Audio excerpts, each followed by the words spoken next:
get this out of the way before we start.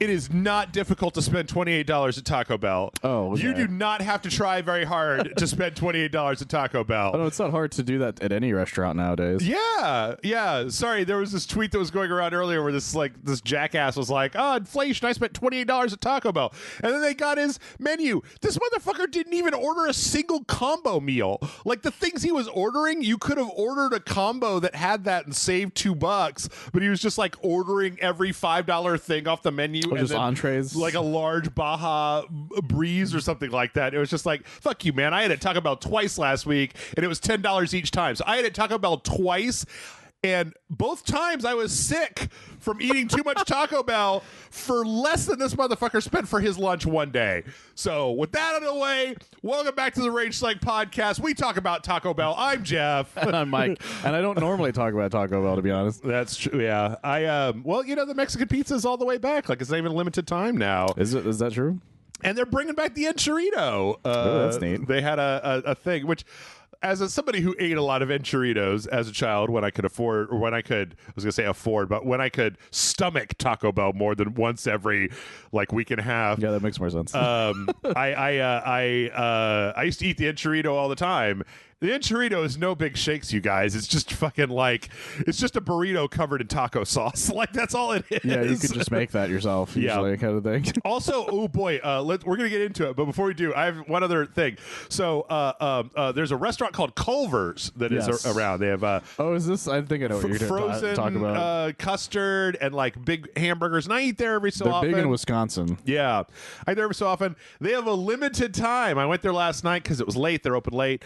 I went there. They're a limited time thing. So one of the things that Culver's has is Wisconsin cheese curds, fried cheese curds. You get a little bag of fried cheese, and it's good. I get them from time to time. But they have this thing there called the Curder Burger, which is I saw Randy post about this. Limited time, and it's just a hamburger with the giant fried cheese puck on top of the hamburger where the cheese would normally go on the grill. They just put a big fried cheese circle. And I was like, hey, man, cheese on a burger? Who could have thought? Deep fried cheese on a burger? Even better. So I got it. Sucks. Do not get it. All right. Well, the thing is that cheese curd is not solid like a piece of cheese. It's smooshed together curd. So what happens is you get this burger and you bite into it, and then it smooshes down the cheese curd puck, and the cheese just starts shooting out the back of the burger. Yeah, that sounds about right. And so, yeah, don't get that. Also, order off the value meal at Taco Bell. Those are my two horrible pieces of advice for everybody this week. It's fine, I guess. I don't know. Yeah, I didn't even hear how Randy's thing went with the curd burger either. It wasn't good. It's just Curder burger? Curder burger. Curder burger. Curder burger. Cooter Burger from 30 Rock. The charcuterie burger. Yeah. We got a real mishmash. There's no rhyme or reason this week. It's kind of random. I only went through a few of them. I didn't see all of them. Yeah. I don't know how the news is going to go. Before we get to the news, I've watched a whole bunch of movies, and I talked about Hellraiser with Amanda and Matt. I talked about Minions 2 with Amanda on our Super People video. Sounds about right. But last night, I watched a real tasty snack of a movie. It was like a side order of cheese curds. It didn't last too long. It was all delicious. And when I got done, I felt a little sick to my stomach. That's not true. That last part isn't true. I know. I watched Werewolf by Night. Oh, okay. On the. I was worried you were going to say the Munsters, because that would explain being the sick part.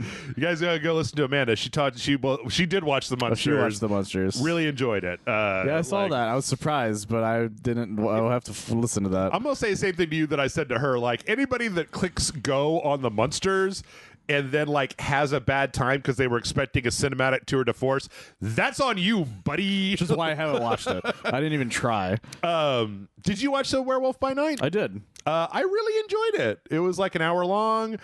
I like the black and white. I like the fact that it was gorier. You know what I really like? I like the fact that so much of the MCU has started to feel very samey. Yeah. one of the reasons I liked Moon Knight so much was because it was weird and it didn't have any direct connection to other MCU stuff, and so it was just like, here's this weird fucking thing about this weird fucking guy with his weird fucking powers, and this one was like, oh, it's like a big Universal monster mash. It's like literally a graveyard smash. It is, and plus it had one of your favorite random characters you like bringing up all the time. I do. It had Elsa Bloodstone in it. Yes, it did. I don't care. It was a little weird though. Because the Elsa Bloodstone that I like is the Elsa Bloodstone from Next Wave Agents of Hate, who literally has like a panel where she's wearing a shirt with the EU, with like the European Union, like the symbol, the E with the stars around it, and she points at it and says, "Do you think that this letter stands for America?" Like ripping on the dumb Mark Millar America Captain America thing. Like, Next Wave Agents of Hate is written by Warren Ellis. There's no way that they're ever going to put Warren Ellis shit word for word onto a Disney Channel. No, of course not. Video. So they might have before the things. That's true. But he made Castlevania on Netflix. You know, even so, like, Castlevania sounded like Warren Ellis. Like, oh no, through the whole thing, absolutely. Yeah. Especially when you first meet Trevor fucking Belmont, as he says. Right. But I don't know. I wanted her to be a little bit more of a sass monster. She was kind of like the least interesting character, which was a little bit of a, I mean, she's not really what it's about, though. Yeah. She's like, she just happens to be there. Yeah. And so you follow her in there, but like, it's more about Jack and the specific thing that happens in it that I don't want to spoil because it's a fun little reveal. No, they got me with like the way that the title goes and then the way that the plot goes, and then you're like, oh. I was really happy when it happened. I was like, oh shit. And that you know what? Paid off. It's an hour long. Like, yeah, it's not that long. And you do want more. It's one of the few times in the MCU in a while that's like, wait, keep going. Yeah. I want more of this specific little thing. Yeah. And it's so weird too, like the guys, the animatronics, the macabre animatronics, the look of like some of the other people that are in there, where it's like there's this one lady dressed in white that's like got a real striking look to them. Very David Bowie looking. Yeah. Like, it looks like something David Bowie would wear. Yeah. So yeah, the thing is that I think if you've got Disney Plus and you've been like, man, I don't know. Like, man, you know, it'd be great. Like, it's a dark and stormy night. If I could put that shit on, you got an hour to waste. Like, you don't have to commit to 2.5 hours of melodrama or poorly plotted Doctor Strange antics. You could just be like, boom, hour, done. And again, I can't stress this enough. One, the black and white, I feel like, covered up some of what could have been really cheesy looking effects in certain places. I think that's why it works as well as it does. And two, it's actually quite violent. Like, there's a lot more blood and death. It's one of the most violent things they've done in a while. Yeah. I'm not saying like it's like watching Blade or something. No. It's more like watching what's a good way of Blade putting 2. it? No. Watching the Blade television show, I guess, is a better way of putting it. But it still involves Blade, I guess. But yeah. This movie makes Blade 2 look like Mortal Kombat the series. Well, Kombat the series has no blood in it, as far as I remember. I don't know what that means. But no, yeah, it's there's a lot of great moments. There's an interview with the director, first-time director, but long-time composer, Michael Giacchino. Okay. That's what I want to say his name is. Oh, the music was spot on. Like, yeah, he's the best part. He was normally a composer. Like, I think he did the Star Trek movies, the newer ones at least, if I remember correctly. So he wrote Sabotage. That's crazy. Yes, I exactly. didn't He went know to that. the future for that. But no, yeah, he was the first time I ever directed it, and they asked him about the violence. He's like, well, no one said no to anything I wanted to do, so we just kept going. Nice. And so that works just fine. Yeah. No, I quite enjoyed it. It was quite enjoyable. As for the rest of it, I wish that I had like an anime roundup, because I did finally get start watching My Hero Academia Season 6, fucking Mob Psycho 100 Season 3, second half of Spike's Family, Gundam, The Witch from the Witch from Mars, not Gundam Mercury, Unicorn. I think. Mercury, yes, you're right. And this week, Chainsaw Man starts. I haven't watched that yet. Apparently, the Chainsaw Man intro is full of random movie references. Great. Like just there's stills where like that's this movie, that's this movie, that's this movie. Cannot wait. It's kind of amazing. Cannot wait. I'm so happy because right now, like as of this point, I've got like literally, so every every Friday night I get a 6-pack and I watch anime, and over the summer it's like I've had to start putting in, here's some Star Trek Lower Decks, because I had one anime, I had that one soccer anime that I was watching. Now I've got literally 6 anime just all lined up, and it's like one for every beer. Woo, life is worth living. I need to watch Tiger and Bunny still, dude. The second half came out for that too. Oh yeah, I saw But I that. was so busy this past weekend. Yep.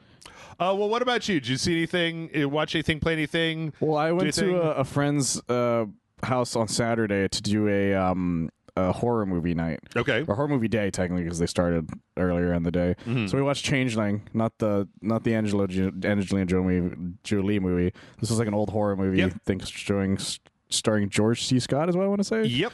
It's really good. I won't say why, but it's a horror movie that kind of ends up becoming almost like a political thriller. Yep. Towards the second half of it, really good.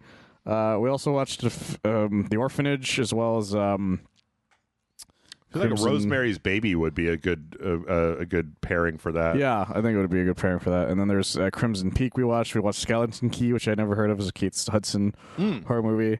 We also watched Interview with the Vampire. And I couldn't stop thinking of Norm Macdonald just going, not gay enough the entire time. The old one, not the AMC series. Because the AMC series just started a few weeks back. Yeah, this is the Tom Cruise, Brad Pitt movie with Antonio Kirsten Dunst. Banderas. Yeah, and Antonio Banderas. So yeah, somebody mentioned Norm Macdonald, I was like, man, now I can't stop thinking of him just going not gay enough the entire time we watched it. Yeah, Lestat, he doesn't care. He's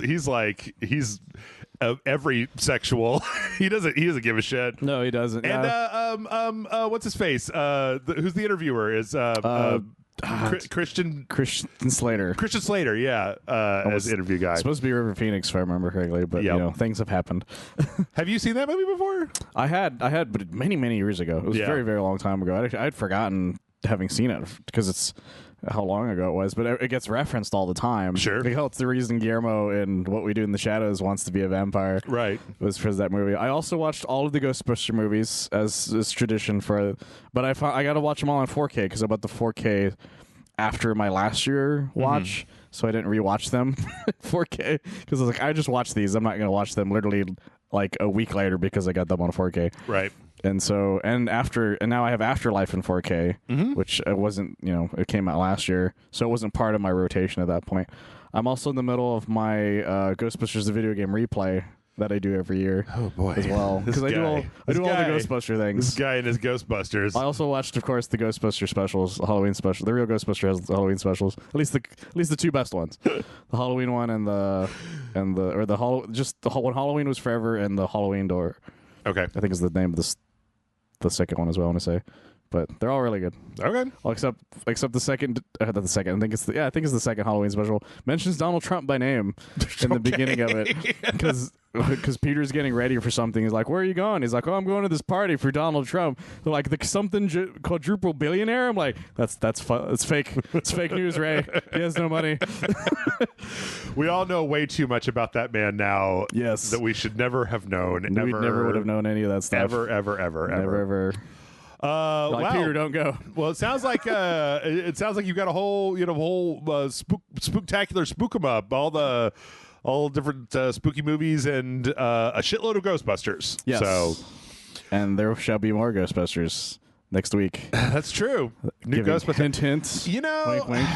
Nudge, say no more. I'm trying to figure out whether I should call next week on RageSelect like Michael's multiplayer madness or fuck you, Michael. I want games too. You son of a bitch. Why do you get everything? Why do you get all the good stuff? Here's a Dragon Ball game. Here's a Ghostbusters game. Ooh, look at me. I'm Michael. I get everything. Oh shit, that is next week, isn't it? Yes. Motherfucker. Okay, well, speaking of shit that I want, this is not something that. Well, actually, no. Wait, I'll take it back. This is something that I want. I really missed the fact that they've stopped making the Overwatch shorts because yeah, that's right. The Overwatch shorts were like the best part of Overwatch. It's funny because I was doing they're more like stills now, right? Well, a lot of them are motion comics, but there was the Junker Queen one. But they didn't make any of them. They just kind of stopped at a certain point. I think May might have been the last one that they did. It was past whatever the original line was. What's that? It was past whatever the original lineup was, I think. Yeah. And after that, I think they kind of stopped. Wait, no, they made one for Sombra. Yep. but I think the May one actually came after that, to be honest. Was the May one after that? That's I think fucking so. weird. I think so. I wouldn't be surprised, though. That one was very depressing. Because, I mean, they were going back and, like, doing stuff. But anyway, they made the Junker Queen one. That one didn't, to me, feel quite as like the older ones because she kept talking to the camera. She kept breaking the fourth wall like fucking Deadpool and shit. This one is a little bit closer to the older ones. The main thing with this one is just like it's a little generic, right? It's for Kiriko, and it's like Kiriko lives on her own and eats donuts for dinner, and then like some cyber yakuza dudes show up, and she uses the spirit of the fox to whoop their asses, and then decides to move back home with mom and saves like a little deaf girl with a little fox hat and like an old man. And I don't know, like compared to some of the others, like the other ones had a little bit more going on in them, a little bit more flair, a lot like, of emotional shit in the other ones. Yeah, like there's so much insane shit going on in them all, and they tell so much of a story within their shorts. Yeah, even Junker Queen, I feel like had the Junker Queen was like thrown out of Junkertown with her parents, and they died, and then she's like coming back to like retake the crown, and there's like that other person, it's like a lady in a mech suit that she like kind of convinces her to get on her side, and like I don't know, this one was fine. It didn't really have a lot going on to it. Still very pretty, still looks real nice and everything, but it's made great, but it didn't exactly like. It didn't really hit me in any of my feely parts. Well, like I will always remember the Hanzo Genji one. That shit was so emotional. Yeah, Just between like two brothers fighting, and then there's the original Soldier 76 one, where he's like in Mexico. Yep, it's this great like triumphant sort of thing. There's so many cool things going on. Even the Sombra one like is like an assassination thing. Oh, that was cool with Widowmaker and Reaper. And it's really fucking cool. Yep. And then you're just like, you watch this and it's just like, this is okay, I guess. Yeah, I don't know. It's very like it feels like a scene out of something without all the cool parts, if that makes sense. Yeah, I agree. It's just there's not really like because it's funny because I know the character, like the whole backstory of the character is that she was taught the healing fox magic by her grandmother, and then like the kunai like assault like to defend herself by her mother, and so there's this like push and pull where they were both trying to get her to go to different parts of to dedicate her life to these two different disciplines, whether it was healing or assault. I want you to heal and I want you to murder. Right. But none of that really comes through here. No, like, they don't really talk about it the way you think they would. Like the mom shows up with a sword, she's just like, come on, move home. Come on, murder. Use the sword. Come on. But then like these crazy cyber Yakuza guys show up, and it's just like, and then she just effortlessly kicks their asses. Like I do like his jacket though. Oh no, everything looks amazing. It's like rosy as hell. All the art design looks great. His cyber Oni mask is really cool. Like it just didn't really do it for me. And I think you know what? And I think that might be the theme, because we're going to talk about Overwatch 2 for a while. And I think the theme of Overwatch 2 is I don't think this is really doing it for me. No, I get that. I speaking of Overwatch 2, I installed Overwatch 2 to figure out if I had a BattleNet account because I'd forgotten. I wasn't sure if I could get my progress. Yep. Because that was the whole thing, and it turns out I could, but I had to make a BattleNet account. Yep. And I had to log into the PS4. Because the PS5 wasn't recognizing my PS4 data. Oh, shit. Okay. So it took me like way longer than it would have normally, since I tried doing it on the PS5 originally. Right. I was like, oh, well, now I have to make sure my PS4 was on and make sure it was connected. Yeah. And download from that. It was a whole thing. But I don't know. I got it all done, but as soon as I was done, I was like, why did I go through all this effort? And I still haven't played it. It's installed and I have all my shit, but I didn't have enough shit for it to really matter, I feel. So it's funny because Chris and I played it. Oh wait, was that the last? Was it the Reinhardt one? Was that the last one before? Maybe, I don't know. Is this the here's the playlist for them. Oh, that's just like Recall. Oh no, I think it was the one with Cassidy, and then the robot lady. Oh, that's right. Character I forgot about that one.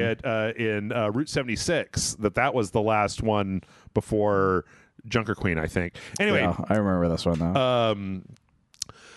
Yeah, Chris and I played it for the dojo, and I feel like I just stuck with the new characters, and I really didn't give a shit whether her name is Ash, winning or losing. Cassidy is the new name for the original name that will not be said, I guess. No. Yeah, but Cassidy, it's Cassidy versus Ash. But then at the very end, the thing that Ash is trying to get is that robot lady whose name I cannot remember. I forgot her name. Who then suddenly became like a new. She showed up when I stopped playing. Character, yeah. At that point, I'd stopped caring. Man. But so Chris and I played it, and it was like, I call him Cassidy, by the way. This is fine, but. I don't know. Let's get into it. Let's get into it because we've got a number of different things to report. Now, most of this has been ironed out by now, but apparently last week at a certain point, like, okay, we all know that the game started and it had like horrible login problems. Couldn't log in for a long time. We were supposed to have the Overwatch 2 video done like way before, and it was just like, yeah, it was supposed to be me and him. Yep. And we sat there. Yep. Originally, it was down to what, $199. We stopped for a second to check up on something. Yep. Came back and it was at almost 2,000 and Something never like went that. down since then. The entire time we were trying. Yeah, it took way more than 24 hours It took a to long figure time. it out. And that was the one thing. But then we had more because there was a problem with, and I don't know how the fuck this happens, but Bastion's ultimate was triggering for infinity, you know, when he goes burr, burr, burr, burr, it turns into a tank, and it just wasn't turning off. And there was also something wrong with one of Torbjorn's abilities that just didn't have a cooldown. I don't know which one. I forgot. But somebody told me because I got curious from when I did all the mergers. Yeah. Because he's locked, but Bastion is straight up not on the fucking screen. Oh, shit. I didn't realize you just that. can't even find him on the character's select screen. But apparently, like, this, like, disabling those two characters turned into disabling, like, about a third of the roster. Like, by turning those off, there were some people that were reporting that Doomfist, Sigma, Wrecking Ball, Ash, Echo, May, Sombra, Symmetra, Torbjorn, Zenyatta, Kiriko, Baptiste, and Brigitte were all unavailable, like, to play for a little while there. Oh, jeez. I'm torn here, Michael. So I want your perspective. Okay, on the one hand, Overwatch, you know, online multiplayer games, especially really popular ones, are tricky and they're difficult, and like launching them is always a minefield. And unexpected things happen, and like it's fixed now, you nerds. So like, fucking, what are you complaining about? On the other hand, Overwatch has been out for like 5 fucking years, and Blizzard has how many of their games have online functionality? Diablo, Pretty World much of all of them, Warcraft, yeah. Warcraft 3, like StarCraft 2. They all have online functionality, and they had numerous betas here, and you would think that like if there was an issue, like I didn't mind if we had to wait for 30 minutes to get logged into Overwatch 2. The idea that you just couldn't get logged into Overwatch 2 for days, and that even when I was able to log in, it wouldn't register that I had Kiriko unlocked because my fucking account merger was like, should be done in a minute. And it took like 72 hours to get done. It took my friend a week, apparently. Like, it's kind of, at this point, the thing is that it would be one thing if we were dealing with Blizzard from 5-10 years ago, right? Like where they had a lot of goodwill brought up, and it's like, you know, things happen, right? Diablo 3 had an online component. It was a big mess and blah, blah, blah, blah. Well, it's easy. It's easy to let shit like this go, like you said, when everybody was all nice and happy about it. Because I remember when this basically happened with Street Fighter V, and everyone was pissed then. Yeah. And so, but Capcom's reputation was still like on the up at that point. So like people were lenient, but not super lenient at the time. Where this is like definitely Activision has been fucking up constantly. Yeah. So this is just a long line of fuck ups that's just the latest one. Yeah. And it just keeps getting worse. Yep. And they keep trying to fix things that keep breaking things, which make things worse again. So it's a whole thing. So yeah, they took it down for maintenance. Now that problem with the characters, that's been fixed. There was also a bug where if you were chatting I don't know how the fuck this gets through QA. I don't know either. If you were chatting on the PC, if you were typing like into a party chat or something, the game would keep registering your keystrokes in the game, which resulted in people accidentally navigating menus and buying skins even though they didn't want to, because it was just like you were trying to type to your friend, and then it was registering those keystrokes as like, okay, go here, open this, open this, do this thing. Also, apparently, I haven't seen an update on this, but the story that I read, this was a Polygon story on this, said that when people who did that contacted Blizzard customer support, they were like, no refunds. Which, so far, considering there are skins that are like 2,000 coins and you are limited to 60 coins a day maximum, regardless of how much you play. And it's like you can get some of these things for 22,000. Yes, not 22,000. 2,200. You get 2,200 for $20. Yes, yes. It's again. This is one of those things where sometimes I really don't understand companies where it's like, do you guys not understand what your reputation is right now? Like, you need to be bending over backwards. Like, they honestly shouldn't have even launched with that SMS thing for the voice chat. Absolutely not. Not because I necessarily completely disagree with it, but because, like, Blizzard, you guys need a win. Like, you need as close to a flawless launch as humanly possible, because you keep stepping on the rake, man. You're fucking sideshow Bob, yeah, over here just fucking going like through the things. Like, you have to have one of these things just get pulled off with no horrible shit happening that results in this. Like, there were some tweets or Reddit posts that where people were like, I can't do the SMS because it's not sending it to me. Right. Like, there's just shit like that. Like, consistently there's been small issues that aren't as prevalent, but they're there. Yeah. And it's enough to be like, this game was not well thought out. Also, there was, in the middle of all this, a third DDoS attack on their servers, which is not their fault and must be frustrating as people are like, make the game work. And it's like, it's literally not, I'm not doing anything here, man. Yep. Like, so I will take a brief moment to jaunt, to take a little swerve to the left and be like, fuck those guys. So whoever that is, fuck them too. Like, but, and then,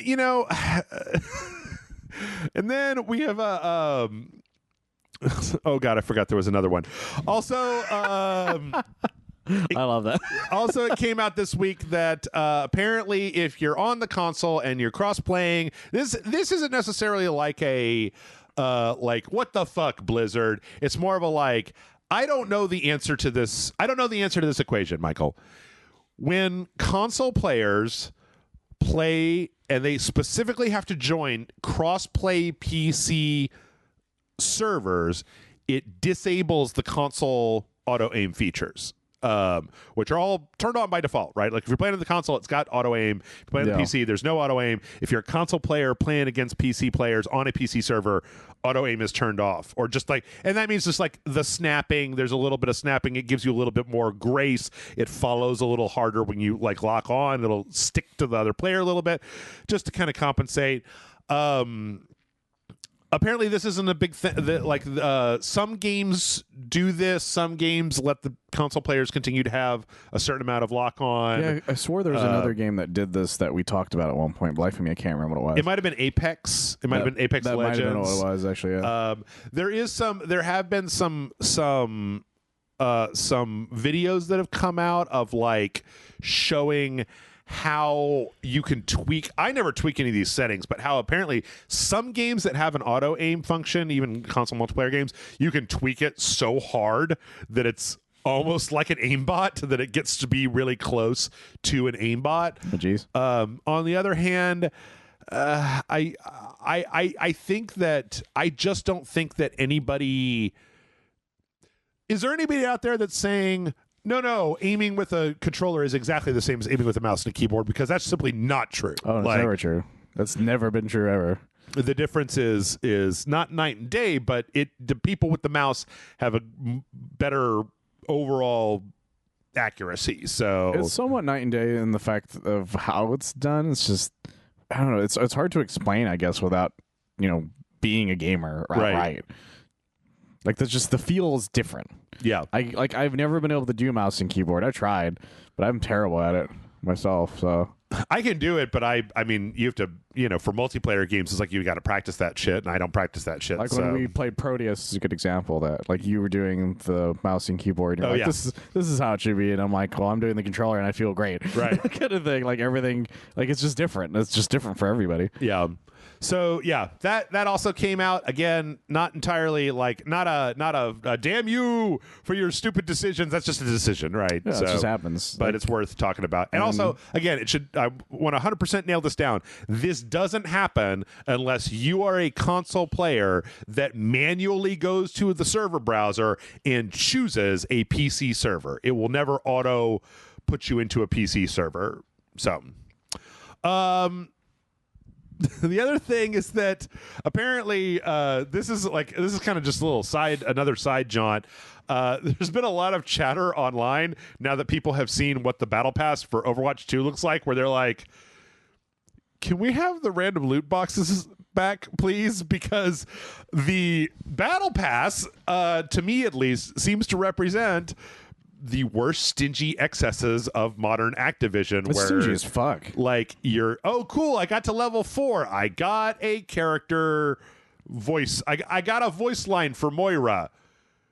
One thing. Yeah, one thing. Right. Normally when you would level up, you would get several loot boxes, right? Like, or at least, when the loot box opened, you would get more than one thing, right? Yeah, you would get like 4 or 5 things per loot box. Yeah. Something like that. And here it's like you level up and you got one piece of trash. And it's like normally when you open a loot box, it's like trash, coins. Oh, hey, that's just a nice like red skin for Winston. Like, yeah, the coins thing was the other main point. If you had duplicates, you got coins that you could use to buy other things. Yeah. Like it was a very nice little. It was the only time loot boxes were considered nice for people was Overwatch's loot boxes. It was also so nice because of when they implemented the arcade mode, right, where you could like guarantee, like you could just go on, and there were like 3 different pieces in the arcade mode where you could just be like, what? Well, you play one unranked match, and that's one loot box. You play one arcade match, and that's a second loot box, and then like you get a third one from a different thing, and it's like, here are my 3 loot. I used to log into Overwatch every Monday, grab my 3 loot boxes,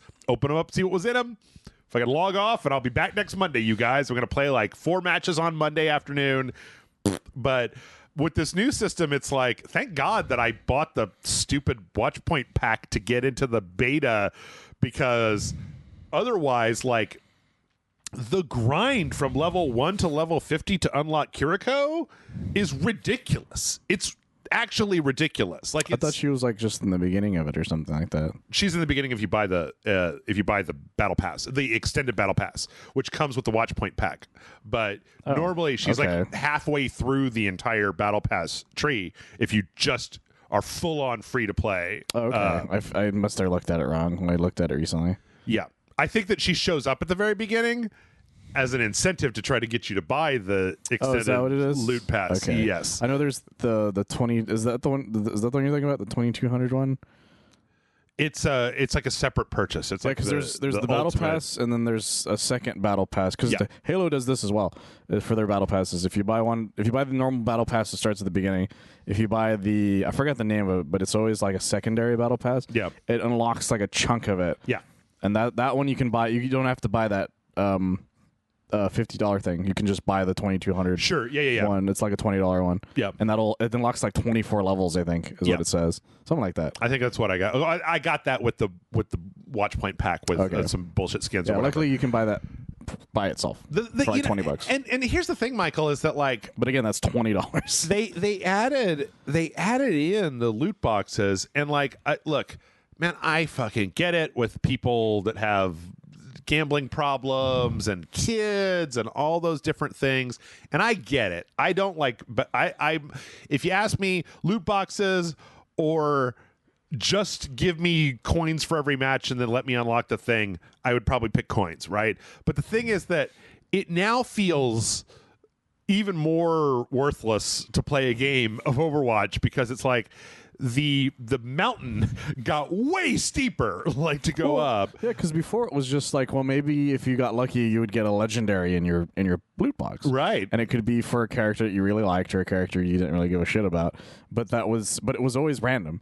That was the thing. Whereas the loot, like, sure, the battle pass is like, I know what I'm getting, but I'm also only getting a lot of shit for characters I don't give a fuck about, because the battle pass will tell you outright, hey, you see all these things you want that are way at the far end, right? Like, and then you gotta unlock all these things for like all these characters you don't give a fuck about. Yep.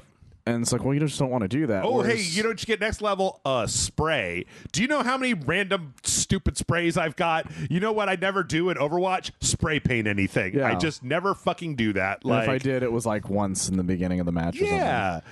Like, I don't know. It's really unsatisfying, but I guess it's fine. I guess the thing is that this plus Diablo Immortal to me shows, to me at least, that Activision, or that either Activision or Blizzard, somebody doesn't have the right mental calibration of the fun to work ratio of video games.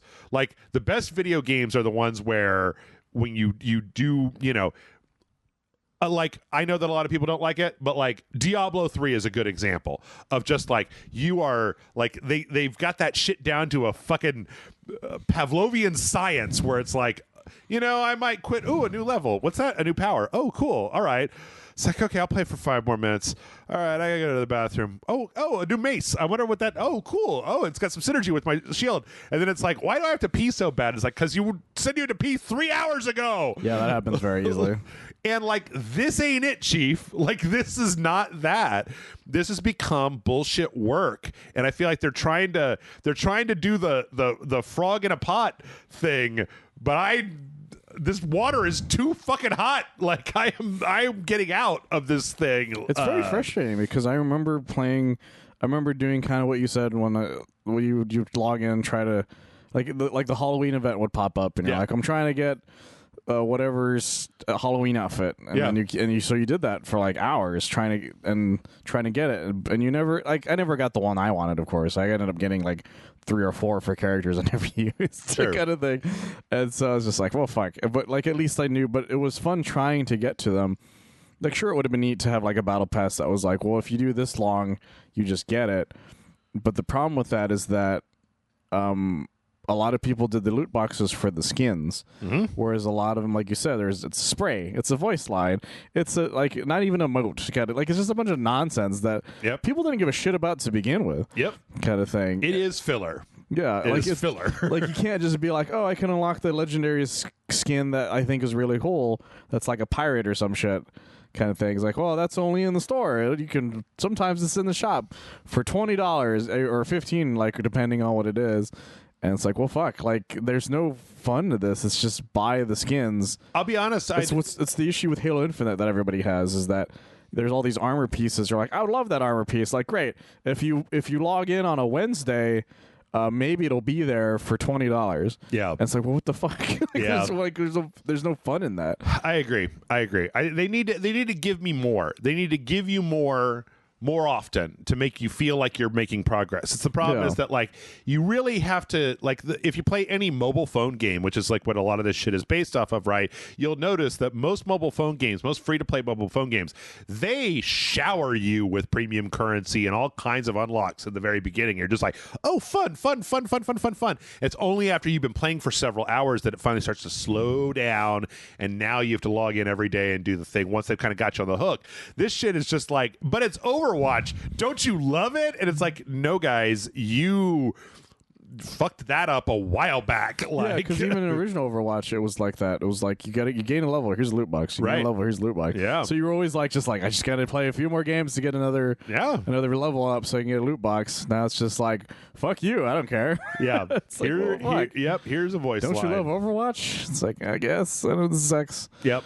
But guess what? Blizzard is apologizing for all that, for all those problems that you had with the characters and the free skin buying and blah, blah, blah, with one Reaper skin.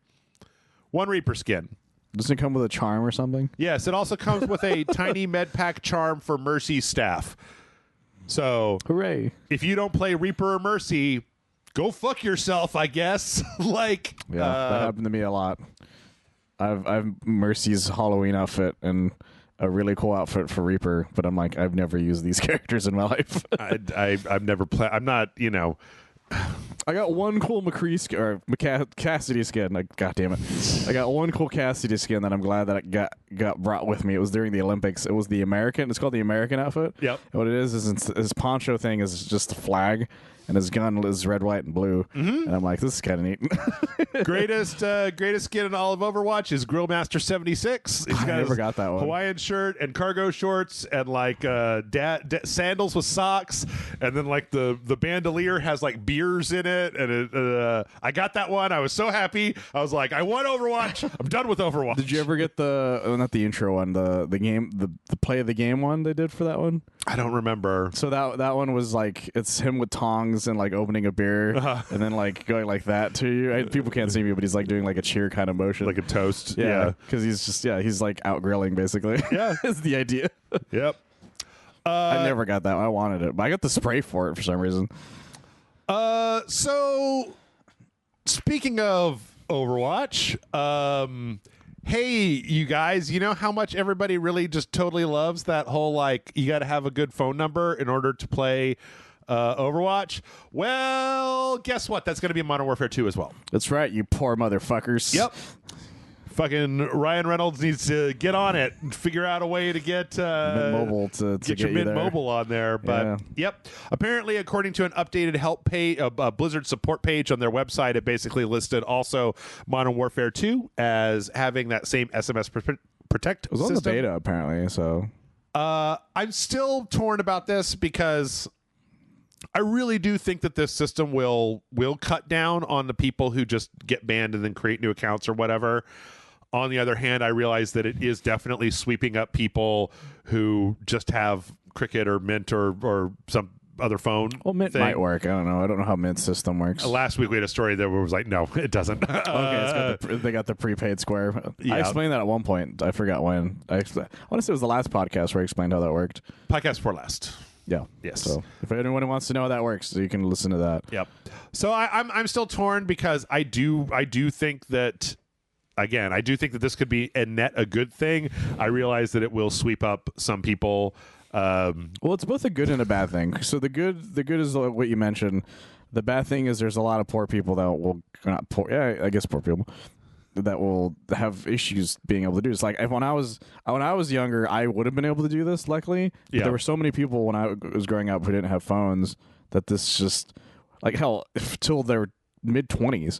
Didn't really have a good phone number. Right. I had a friend who had like 5 or 6 different contacts on my phone for him because either he would change numbers or he would borrow somebody's phone and say, if you need to call me, just call this number. Like that was the entirety of this guy's life for a while. And he loved Call of Duty. My childhood is worse than that because I lived back in landlines and one phone number. And when I was a teenager, pagers, motherfucker.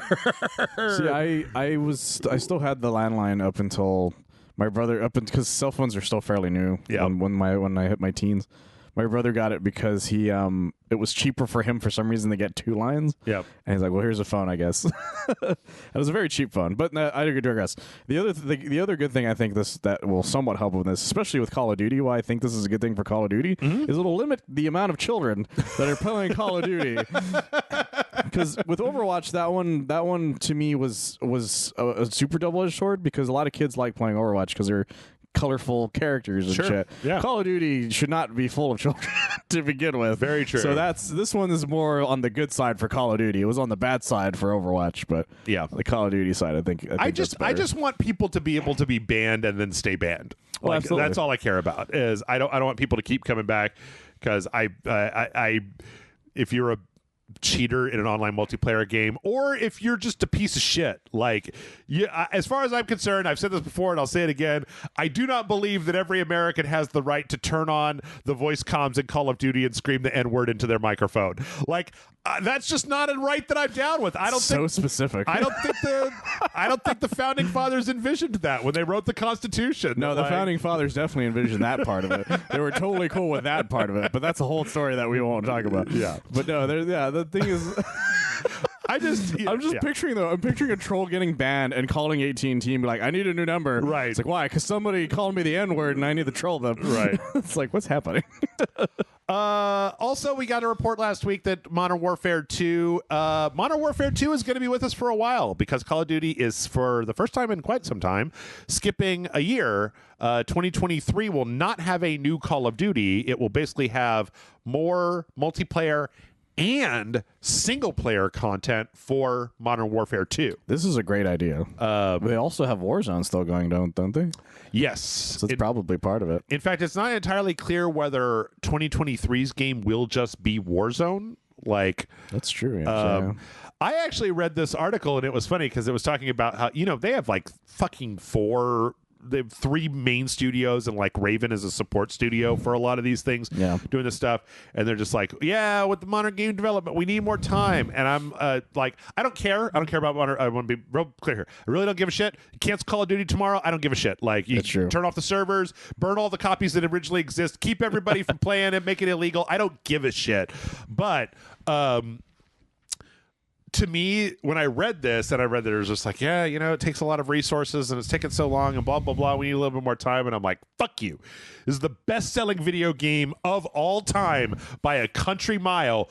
Make another studio and hire developers and pay them a living wage. Like, fuck you. Like, this is, you have made this problem, and if you need more time, you should create a 4th full studio. You should bring Raven back into full game development instead of just being a QA support studio or doing multiplayer stuff, to basically run that so that every studio has 4 years of development time before the next Call of Duty comes out.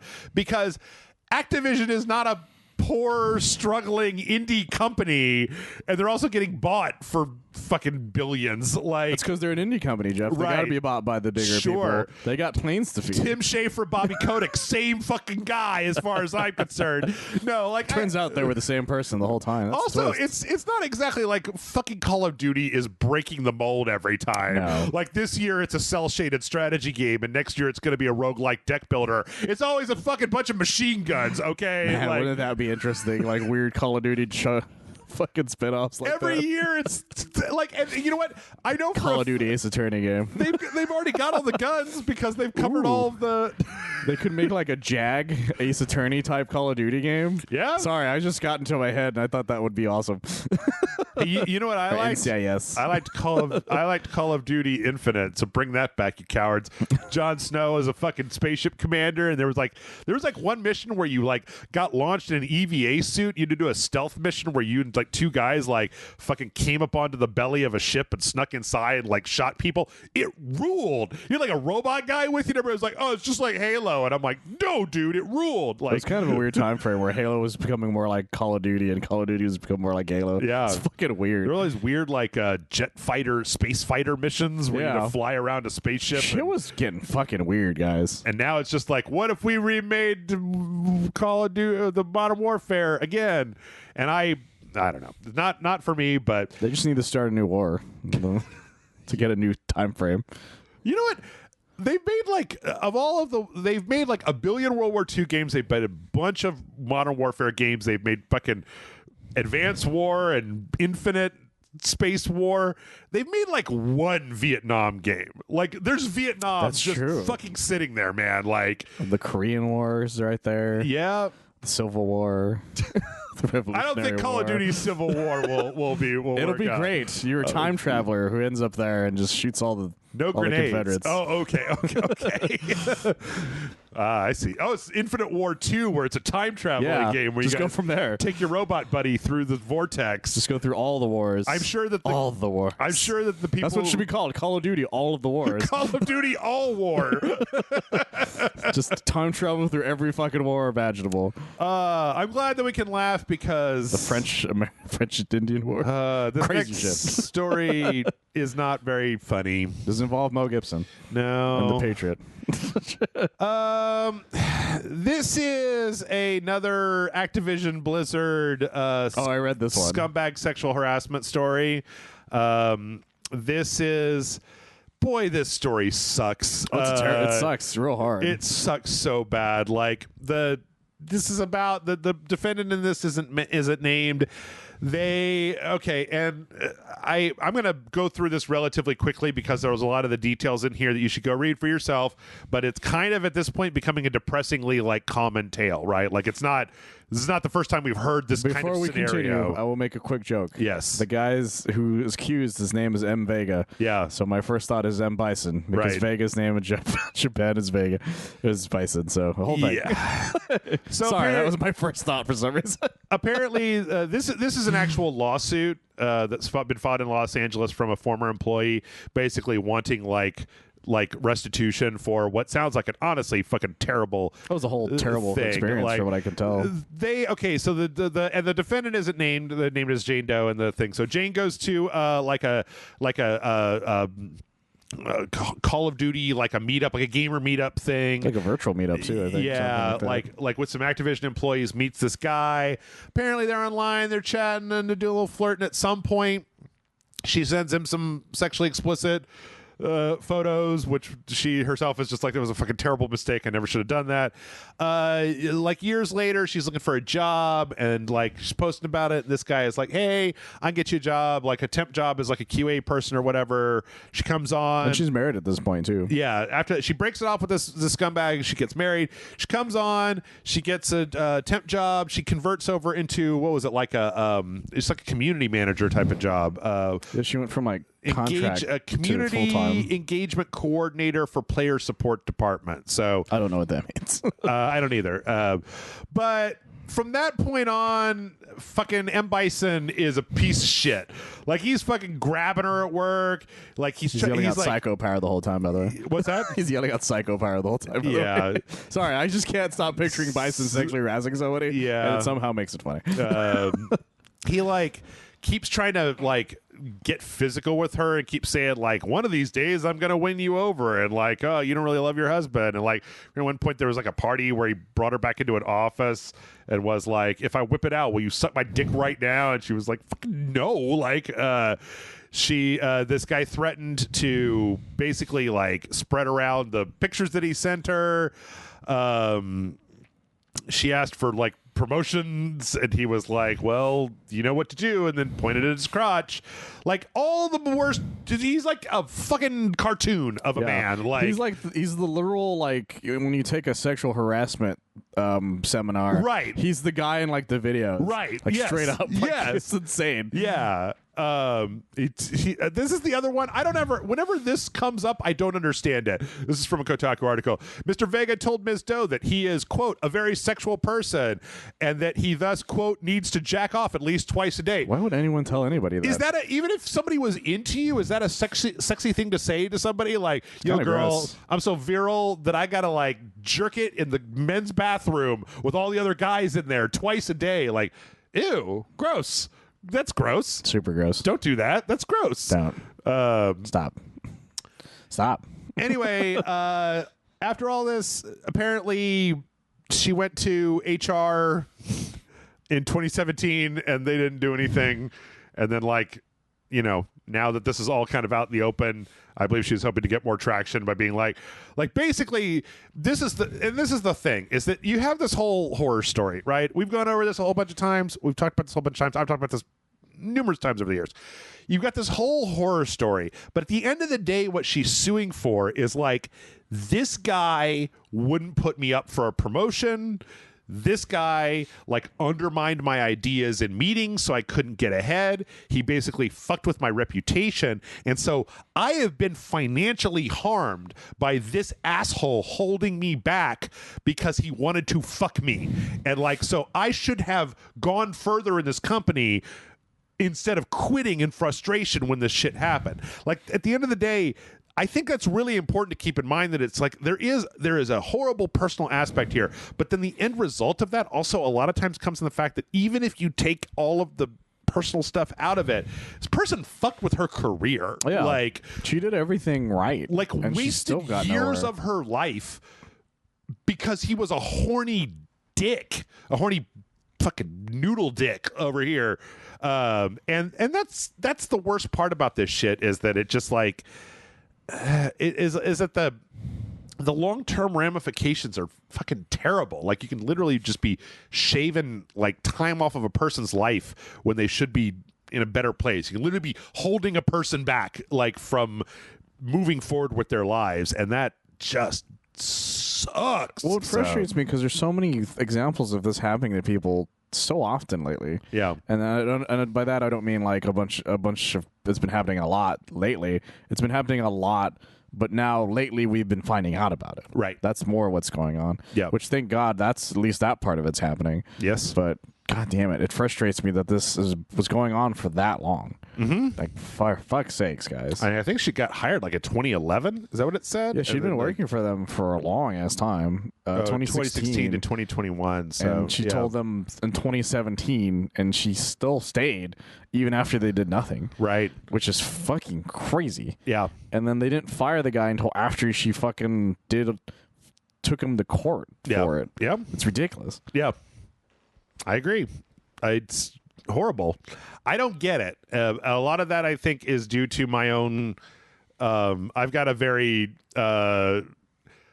like if this was happening to me, I would quit immediately. I'll go find a different job. Well, I would have punched the fucking dude. Put up with this shit. Yeah, you're gonna get fucking hit in the head with a stapler, and I'm leaving. I quit effective immediately, type of thing.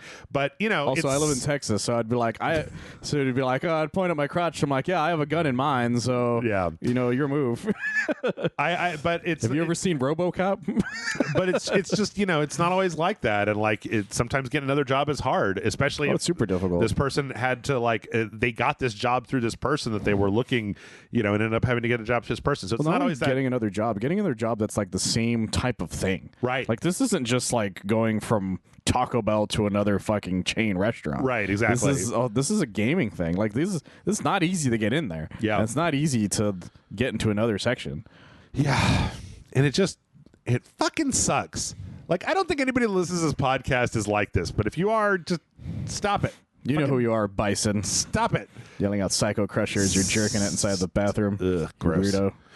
Weirdo. Yeah, so that all sucks. I tell you what, let's do a little bit more Microsoft stuff. Speaking of Activision, let's transition over to a bunch of Microsoft news, and then we'll take a bit of a break.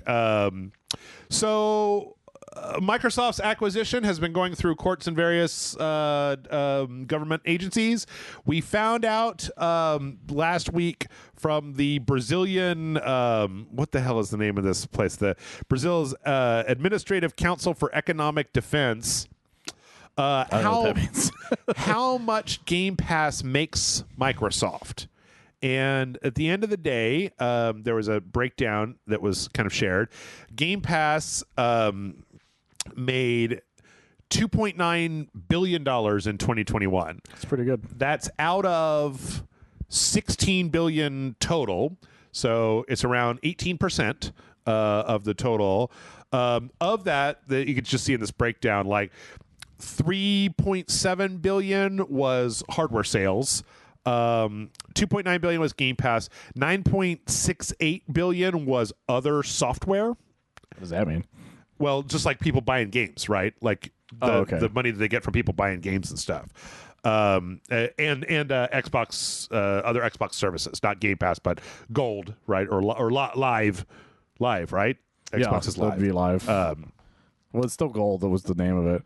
So with that much money, you can't even buy Bethesda. With $2.9 billion? Yeah, it was 7, I think, is what they spent on. I looked up. That's what I was looking up. Yeah, but yeah, you can't buy Bethesda with that money. Yeah, that's Activision money. It looks like. I mean, it looks like they're making like that's a fair amount, right? Obviously, that's pretty good to be honest. It's because that's just that was just last year. Yeah, that's not even counting how long Game Pass has been around. Is the thing. It's also keeps going up, right? Yeah, like every year we can get more. When did Game Pass first come out? I believe it was the year that Sea of Thieves was released. Oh, yeah, that's right. That was the first thing that was the big thing that was on there. I think that was when I got mine, and that was 2018. So consider the idea that they've been this is the 2.9 is now. Yeah, that's 2018 was like 3 years ago or more 4 than 3 years years ago. So the minimum they probably have been making $1 billion at least each year. So. I bet that first year was real low as it ramped up, but as a median kind of thing, because I'm sure like there was a time there was 2 maybe last year or something. Yeah, like if you just set it as if you think about it that way, that's still a lot. Yeah. I mean it's interesting. I mean it seems like they're not it seems like they're not losing money as opposed to like the way that Epic works, which has always been the thing that I've been curious about was like, does everybody's $20 a month like offset the sales? Because it doesn't make any sense to me. Like the math doesn't work. Like even if everybody that was going to buy Scorn, right, for $40 spent $20 on Game Pass, 20 is less than 40. So even if we all play Scorn, but I guess there's a lot of people who don't play every game that comes to Game Pass. So their $20 kind of goes into the kitty. And then like if they play one game, then like all that revenue adds up to the purchase of what would have been one game. Well, it does the gym membership thing. The gym membership idea where sometimes somebody gets it and they literally just never even look at it. That's also true. So some of it is they're making money on people literally just having it and never even staring at it. I also have to remember that not everybody buys and plays every fucking game that comes out. Yeah, exactly. I'm a gaming mukbang over here. Normal people don't play games like I play games. No. even mine that's like slightly lower than yours isn't like I barely touch my Xbox. Yeah. But my Xbox luckily came with 2 years worth of Game Pass, so that worked out fine. And then let's see, last but not least, let's talk about Game Pass streaming stick. So last week, Phil Spencer tweeted out a picture of his office that said, Vault Boy left the shelter and stopped by my office to celebrate Fallout 25th anniversary. Congratulations to Fallout Bethesda teams on this major milestone for an iconic franchise. He took a picture of like the shelf behind his desk with like some awards and some game stuff on it. And everybody was like, what's that? What's this thing? And there's like a little stick up there. And previously, the Xbox Series S got leaked this way with a picture of Phil Spencer's office. It was real tiny too. So, this thing is smaller than an Xbox controller, and it looks like it has like an Xbox logo on one side, what looks like a USB port on the other. People think that this is a previous prototype because we've known that Microsoft is trying to get the cloud streaming onto a dedicated device so that people don't have to buy the whole thing. Yeah. But that this is an older one. Also, there was a reply from the official Xbox account that said, now what did we say about putting old prototypes on your shelf, boss? to Phil Spencer. So, that's pretty funny. Yeah, because it would make sense because that was one of the issues that I think it was Stadia had or something like that, where you put the stick in, but it got really fucking hot. Oh, yeah. Was the thing. And that's probably the same issue that thing had. Yep. Nobody's figured that part out yet. So I think at this point the solution seems to be that you have to put like some hardware more than just like the video streaming. You need a little bit more than that in there to do some processing stuff. But like I think the Series S is probably the closest they've gotten to like putting it all into one really small box so far. But maybe one day they could make that even smaller. Yep. Also, there was a spokesperson from Microsoft that said that the device is an older prototype. So we know it's an older prototype, but we do know that Microsoft is working on this sort of thing. So, And with that, we're going to go ahead and take a break. We still have a lot of news left. I actually didn't have as much news this week. I was like, I don't know, let's see. And then as normal, we ended up just blah, blah, blah, blah, blah, blah, blah. And it's because of that psycho power, Jeff. Yes. I don't know. No. You got to stop that, Michael. We're going to leave. I got to talk to Michael about some stuff. We'll be back in a minute.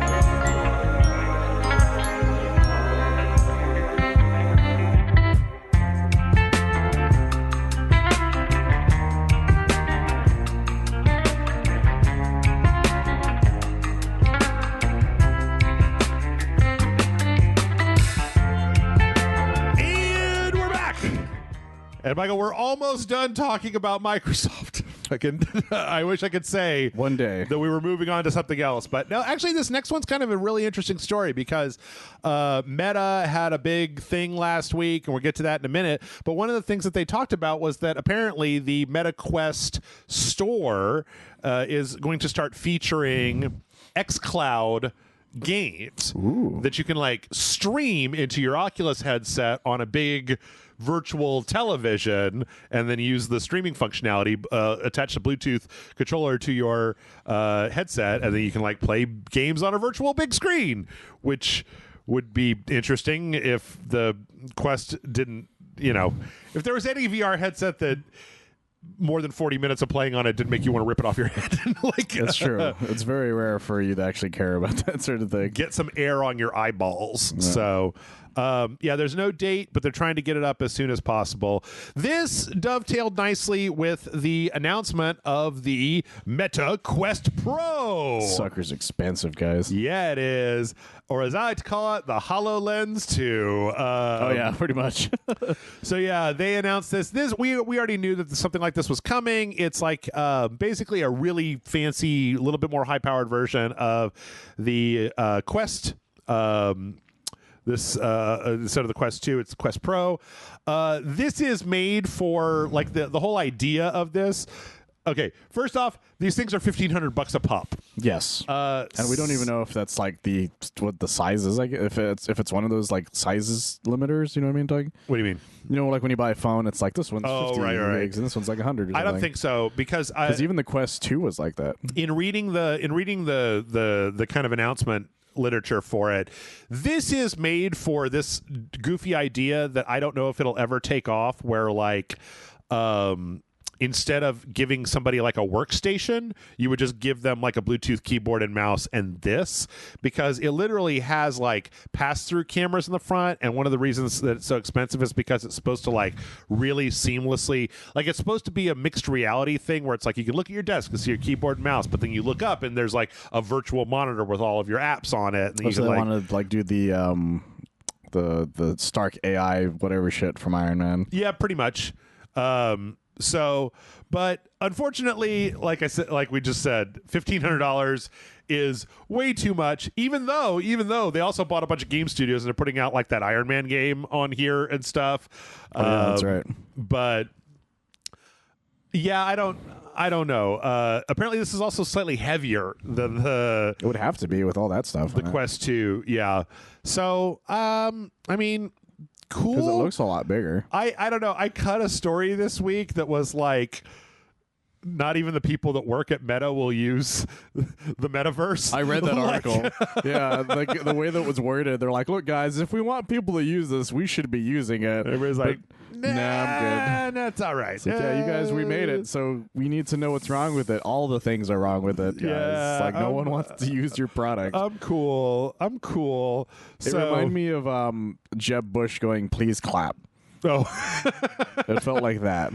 Well, also I saw another story earlier this week that was like, hey, they added feet to the metaverse. We're adding legs to our avatars. Like, okay, you guys, this is an alpha product, man. Shit isn't even in like open beta yet. Come on, it's pretty sad how excited they are about legs. Yeah, so I don't know. I kind of like. I'm way more excited about the PSVR 2 than I am about the fucking Office Quest HoloLens bullshit. Well, like it's like it's a cool idea, but once they're like, you can use this to work, it's like, well, fuck you. I don't want to spend $1,500 to work. Yeah, this is stupid. Yeah. Well, obviously, yeah. So I work in the future, Jeff. It's work in the future, and then they'll just make programmable cubicles. They need to quit.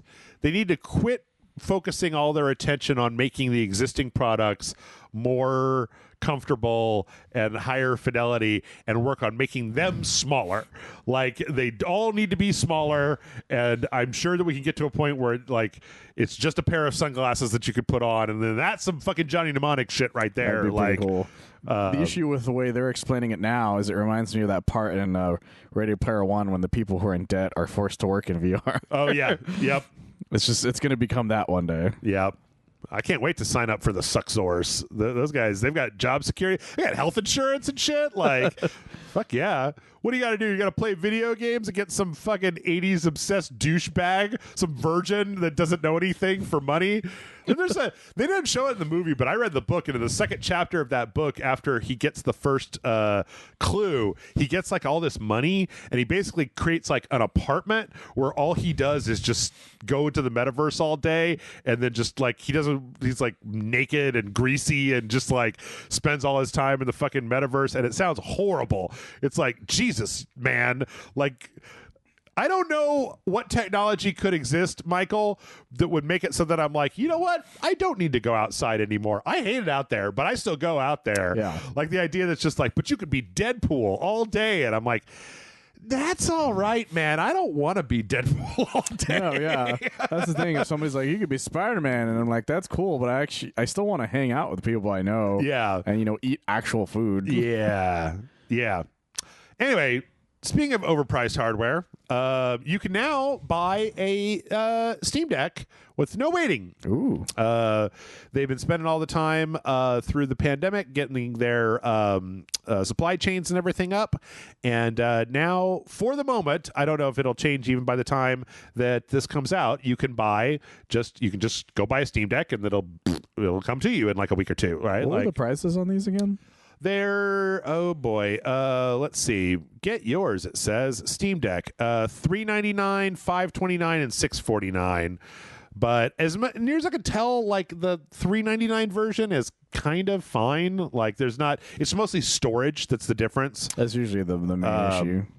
The $529 version has a slightly faster storage because it's got an NVMe in it and it's got a carrying case. But yeah, also they put out a dock. $90 dock that you can get that has like display port out and USB and power and stuff. So it's kind of like, it does have a goofy little wire that you have to like hook to the top of it, but it's essentially a way to basically dock it, and then you can connect it to a TV and connect controllers and peripherals. It looks like a lot like a Switch dock, but without the thing in the, I'm talking about the door-like area. It's like when you have the Switch dock in the like presentation mode, right? Yeah. As opposed to the like put it in the corner and never take it out mode. Exactly. But, yeah. So yeah, it's pretty cool. I don't know. I keep like, my brain keeps going like, I don't know, man. You could probably scrape enough money together to get a Steam Deck, and I'm just like, no, brain.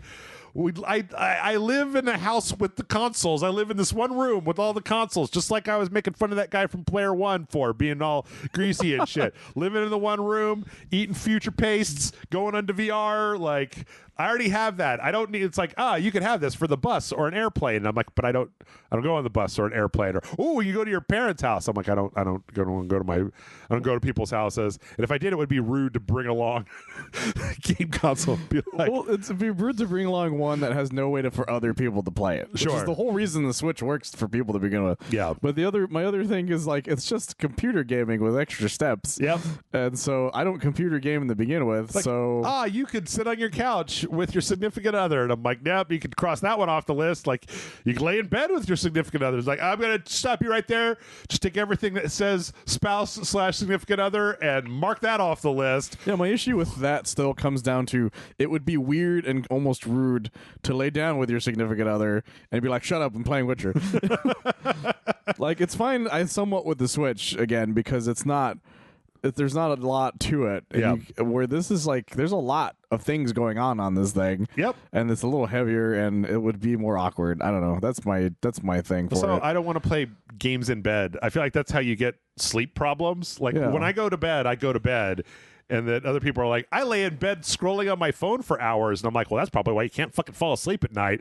My body has been trained over the years. My body is ready when I lay down in bed to be like, it's time for night, and then I just conk out immediately. I used to play 3DS in my bed, but that was because I didn't have a room. My room was just mostly a bed.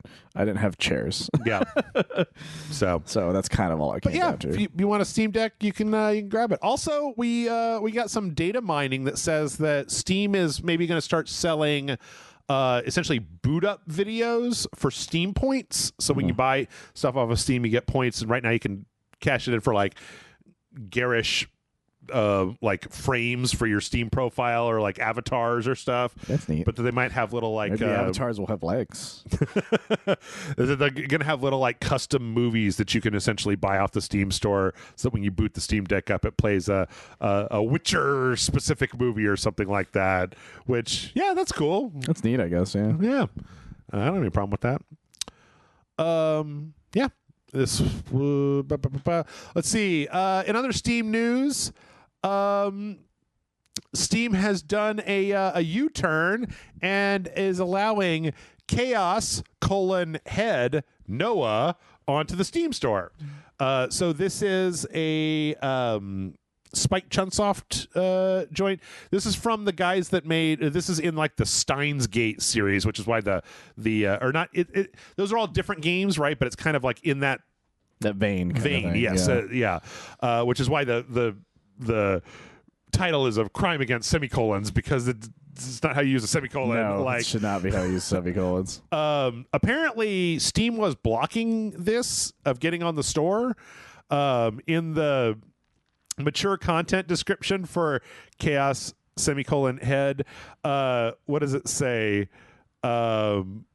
Knives, strangling, torture, mangled fingers, dangling entrails, exposed brains, and also partially exposed breasts and buttocks.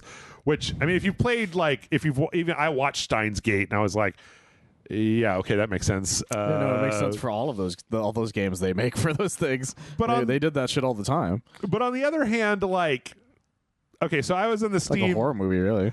I was in the Steam summer demo thing, and I saw this thing, and it was like Lovecraftian harem or something like that. That sounds about right. And I was watching the trailer for it, and there was like a bunch of sex scenes, and then I saw like what was like it was like a bunch of anime girls, and they had like maid outfits on, but then they also had like tack harnesses and like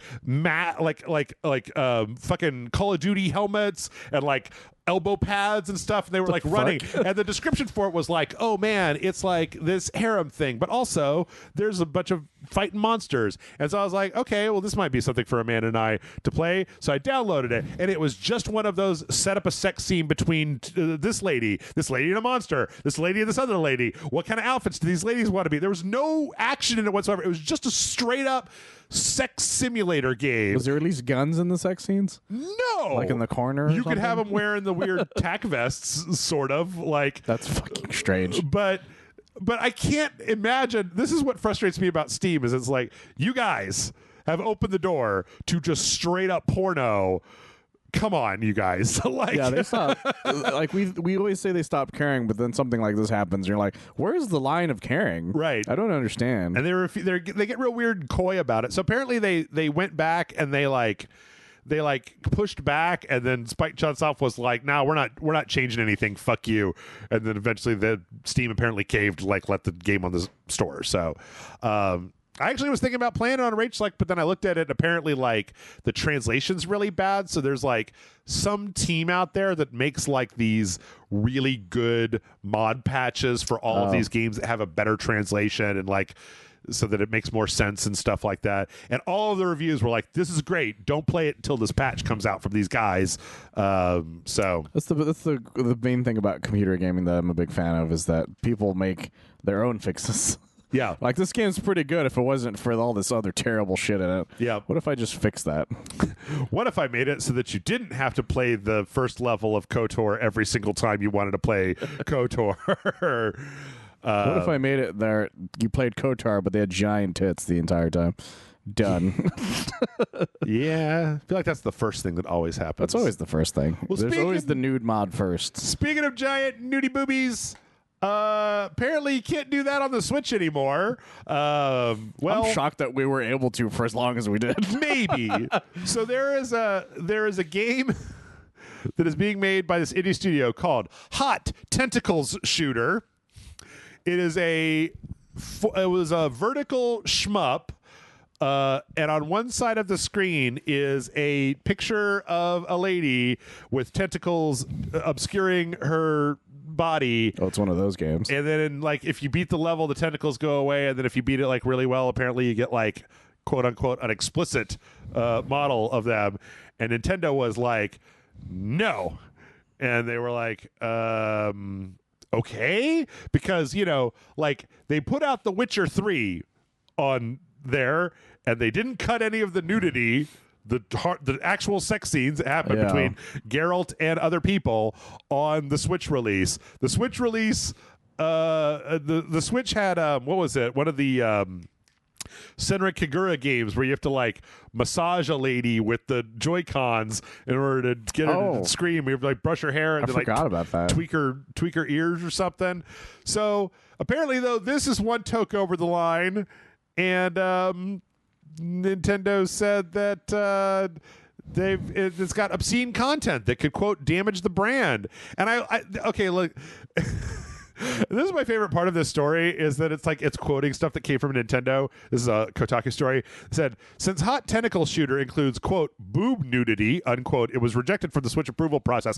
I desperately want Nintendo to have sent this developer an email that says, I'm sorry, we cannot put this on our store due to the boob nudity. Because boob nudity is, oh my God, this is my new favorite boob set of words. It's pretty good.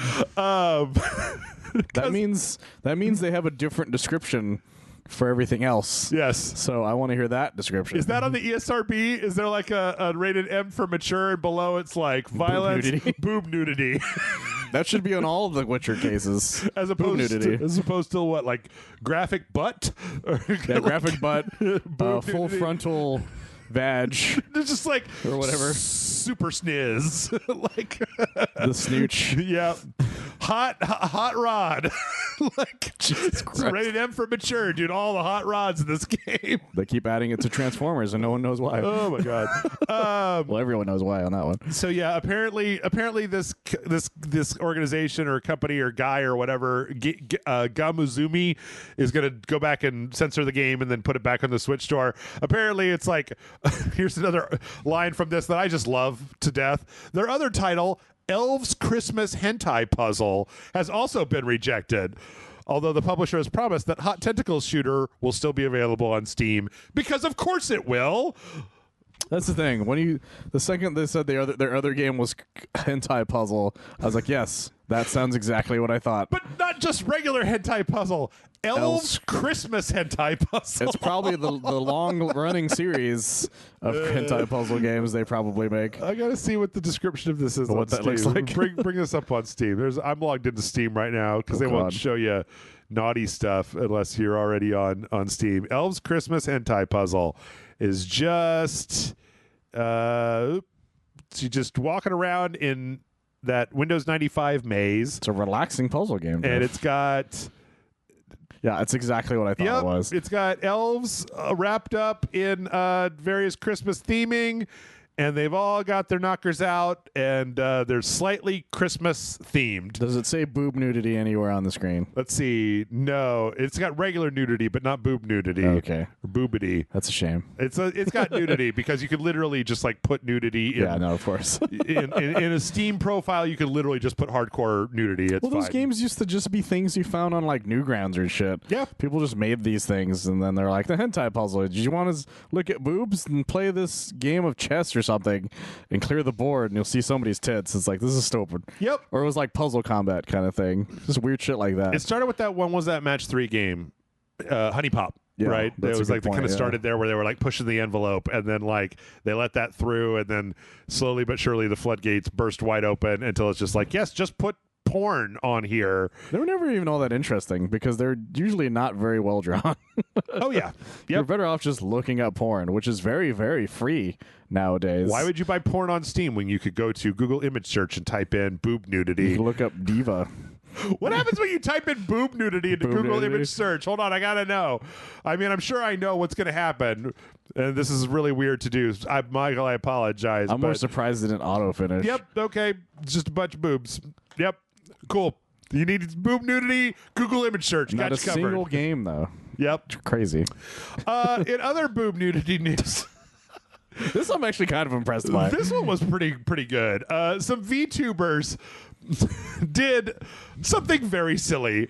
They basically they played Splatoon 3, and then they would pick one of the ink colors on the board, and they put a chroma key in OBS that would key out that color, and then they ran just porn behind it, so that like when they were streaming the game, as the map got filled up and you were just looking at a certain color, you would instead see just fucking pornography happening in the background. Just outright.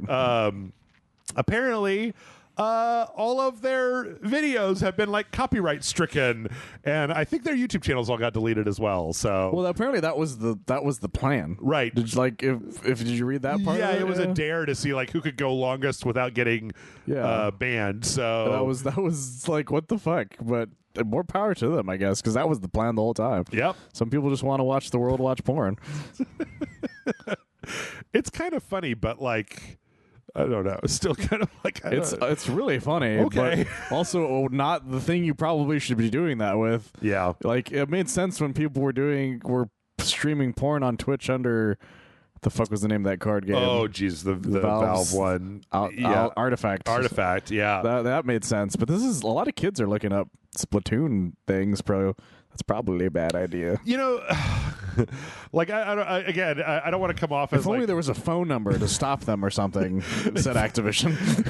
I don't want to come off as like again some kind of like big censorship weirdo, but the longer I'm on the internet, Michael, the more I'm like, I think there needs to be like an internet for teenagers that want to do dumb shit like this, and then like an internet for children, and like an internet for adults. There need to be like big old walls, and that the kids, they can't go over to the internet, because I want the teenagers to be able to do stupid shit like this, but you can't do stupid shit like this if Twitch is just open to the world, and then some kids like, what is that, mommy? And then they're like, oh my god, shut down the internet immediately, my child saw boob nudity and they've been scarred for life. So the issue is, how do you build the walls is the issue. That's a good question. I don't know the answer to that. Do you hire the Mexicans first, or do you have to hire a laborer? My goodness, we're spicy podcast today. Well, I think I was just remembering that Arrested Development one. Is like, I need some Mexicans to help me build a wall to stop Mexicans from coming in. Right. Let's see. We also found out this week that Google may be out of the streaming business, but they're still in the streaming business. Apparently, Google has unveiled this week three new laptops, or three new Chromebooks from Acer, Asus, and Lenovo that are all have a bunch of features in them that are specifically geared towards letting you stream video games, not through Stadia. So, okay, like one of the things that they show in here in a video is they show opening like the start menu and then just like typing in the name of a game, and the Chrome OS is like hooked into GeForce Now and will just find like, oh yes, that game is in your GeForce Now account, and then you can just launch it like you would a normal app, but it launches it through GeForce Now or like xCloud or something like that. That's interesting. So they gave up on their own stuff, but are good with partnering with other people's stuff. Yes. That's cool, actually. Which is, I like it better. I like the idea of streamlining this stuff so that you don't have to like open the GeForce app and then like figure out if it's a thing. Like just being able to be like, and you're there. Like I just want to play this game. Boop, you're right in Destiny 2 right away type of thing. Well, it was always the issue with streaming stuff instead of having it just on your computer, because you could just click whatever the launcher was or whatever and then get to it right away. Yep. But yeah. And those are all launching October 22nd. That's neat. In other Google streaming news, apparently CD Projekt Red has figured out how to get your fucking Cyberpunk saves out of Stadia. Oh, badass. It's actually kind of funny because they this makes perfect sense, and I don't know why they didn't think of it before. It's so involved, though. Do you know what Google Takeout is? I do, actually. Yeah. So if you go to Google Takeout and you generate a report for your log, Google Takeout, for anybody who doesn't know, is the Google service where you can essentially download like everything that Google has connected to your account. Yeah. So like all of your emails, all your chats, all your fucking GPS data and all that stuff. I haven't thought of that in years. Huge fucking thing. But apparently one of the things you can do with Google Takeout is you can select what you want and you can uncheck everything except for Stadia, and it will give you your save files from your Stadia game, and you can then take those files and put them into a PC install of Cyberpunk. Bada bing bang boom, pick up from where your save was left off. So hopefully you can do that with the Red Dead one. Yeah, because I know there was a guy who was like wants his Red Dead save. The question I have is the next story that we have that's kind of along the same thing is that Bethesda has announced that Elder Scrolls Online, that's just an online game with a synced state, right? So if you just log in, if you're playing on Stadia and then you just log in with another client, it should sync that up. I think the question is whether Red Dead does the same thing, whether they have Stadia only servers, whether they're all crossplay, and whether you can just log into the same account you used for your Stadia on another machine and have it synchronize with whatever's on the server, or if they have the Stadia stuff kind of cordoned off into its own section. So yeah, that's the tricky thing about this entire thing. Yep. That was really the main issue why I never even really wanted to try Stadia all that much, because Google's not known for sticking with a lot of their projects that they've come up with. I think the phone one is the longest one I've ever seen them do. Yeah. So the far. Pixels. No, or not just the phones, but the phone service.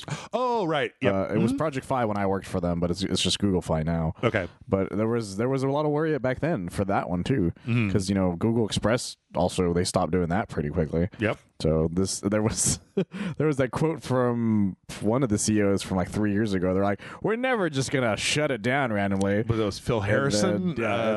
Years later, he's like, "We're shutting it down." Yep. Yeah, not telling anybody. Remember that last week? It just like I think that this could have been done way better. Like, absolutely. I know that I'm sympathetic that if they told anybody, right, it would have leaked. And then it would have been like, True. there's a leak that the Google Stadia is going to shut down. But like, it would have been better to coordinate with all the people that were fucking using the service instead of just being like, and January it's all out, and you guys figure out whatever the fuck you want. I don't care. Yeah, because there were devs that were like straight up, yeah, this is going to be only on this system. Yep. And it's going to come, and your game comes out in like November. Yep. And the thing shuts down like a month later. Yep. So what the fuck do we do with this? Yep. Let's see. Speaking of fixing stuff, big logins and fixing stuff.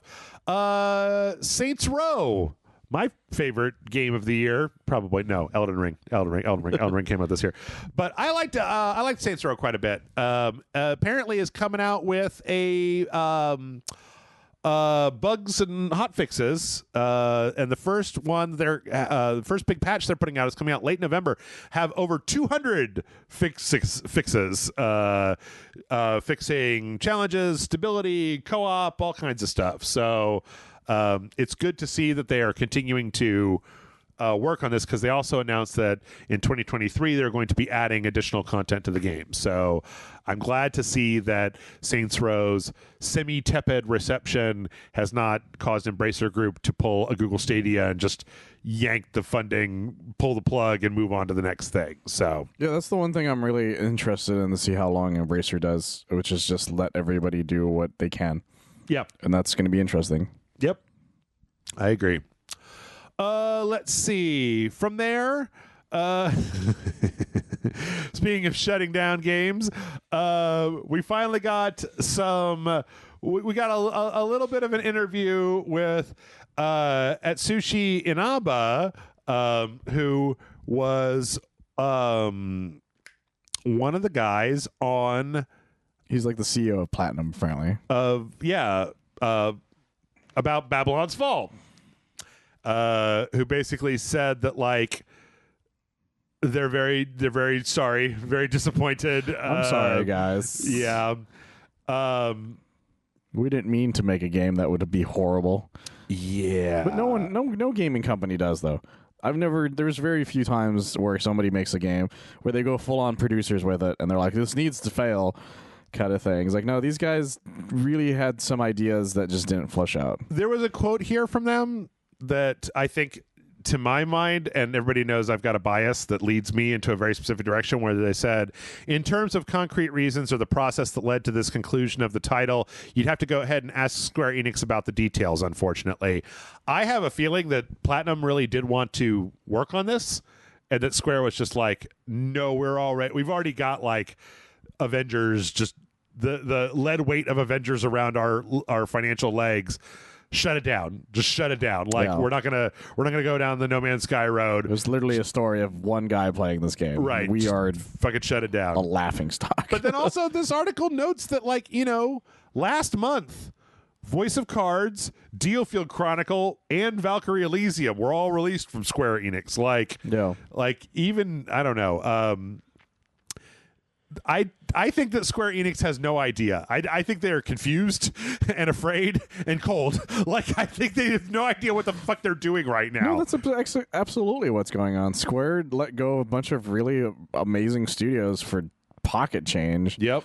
And they shut down Babylon's Fall after not even a year. Yep. Because they don't know how things work. They're just like, this didn't make us money immediately. We'll shut it down. Shut the whole thing down. Yep. And that seems to be their fucking main thing, unless it's Final Fantasy. Final Fantasy, the only thing they give leniency to. You might think that, baby, but also Final Fantasy Battle Royale phone games get shut down in January. God damn it! Did this even come out? Yes, it did. I didn't even. I thought it was in beta or some shit. It was a phone game, Oh, so you didn't play it. Well, yeah, of course I did. But Yep, their Battle Royale, the first soldier, shutting down. honestly, I'm surprised it lasted as long as it did. Let's see. It is with. Oh God, I hate this Final Fantasy font so much. So the heavy heart that we are announcing the end of service for Final Fantasy VII: The First Soldier will be ending service 7 January 11, 2023.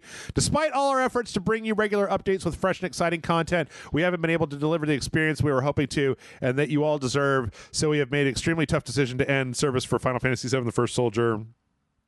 Yeah. So I wanted to put these stories back to back.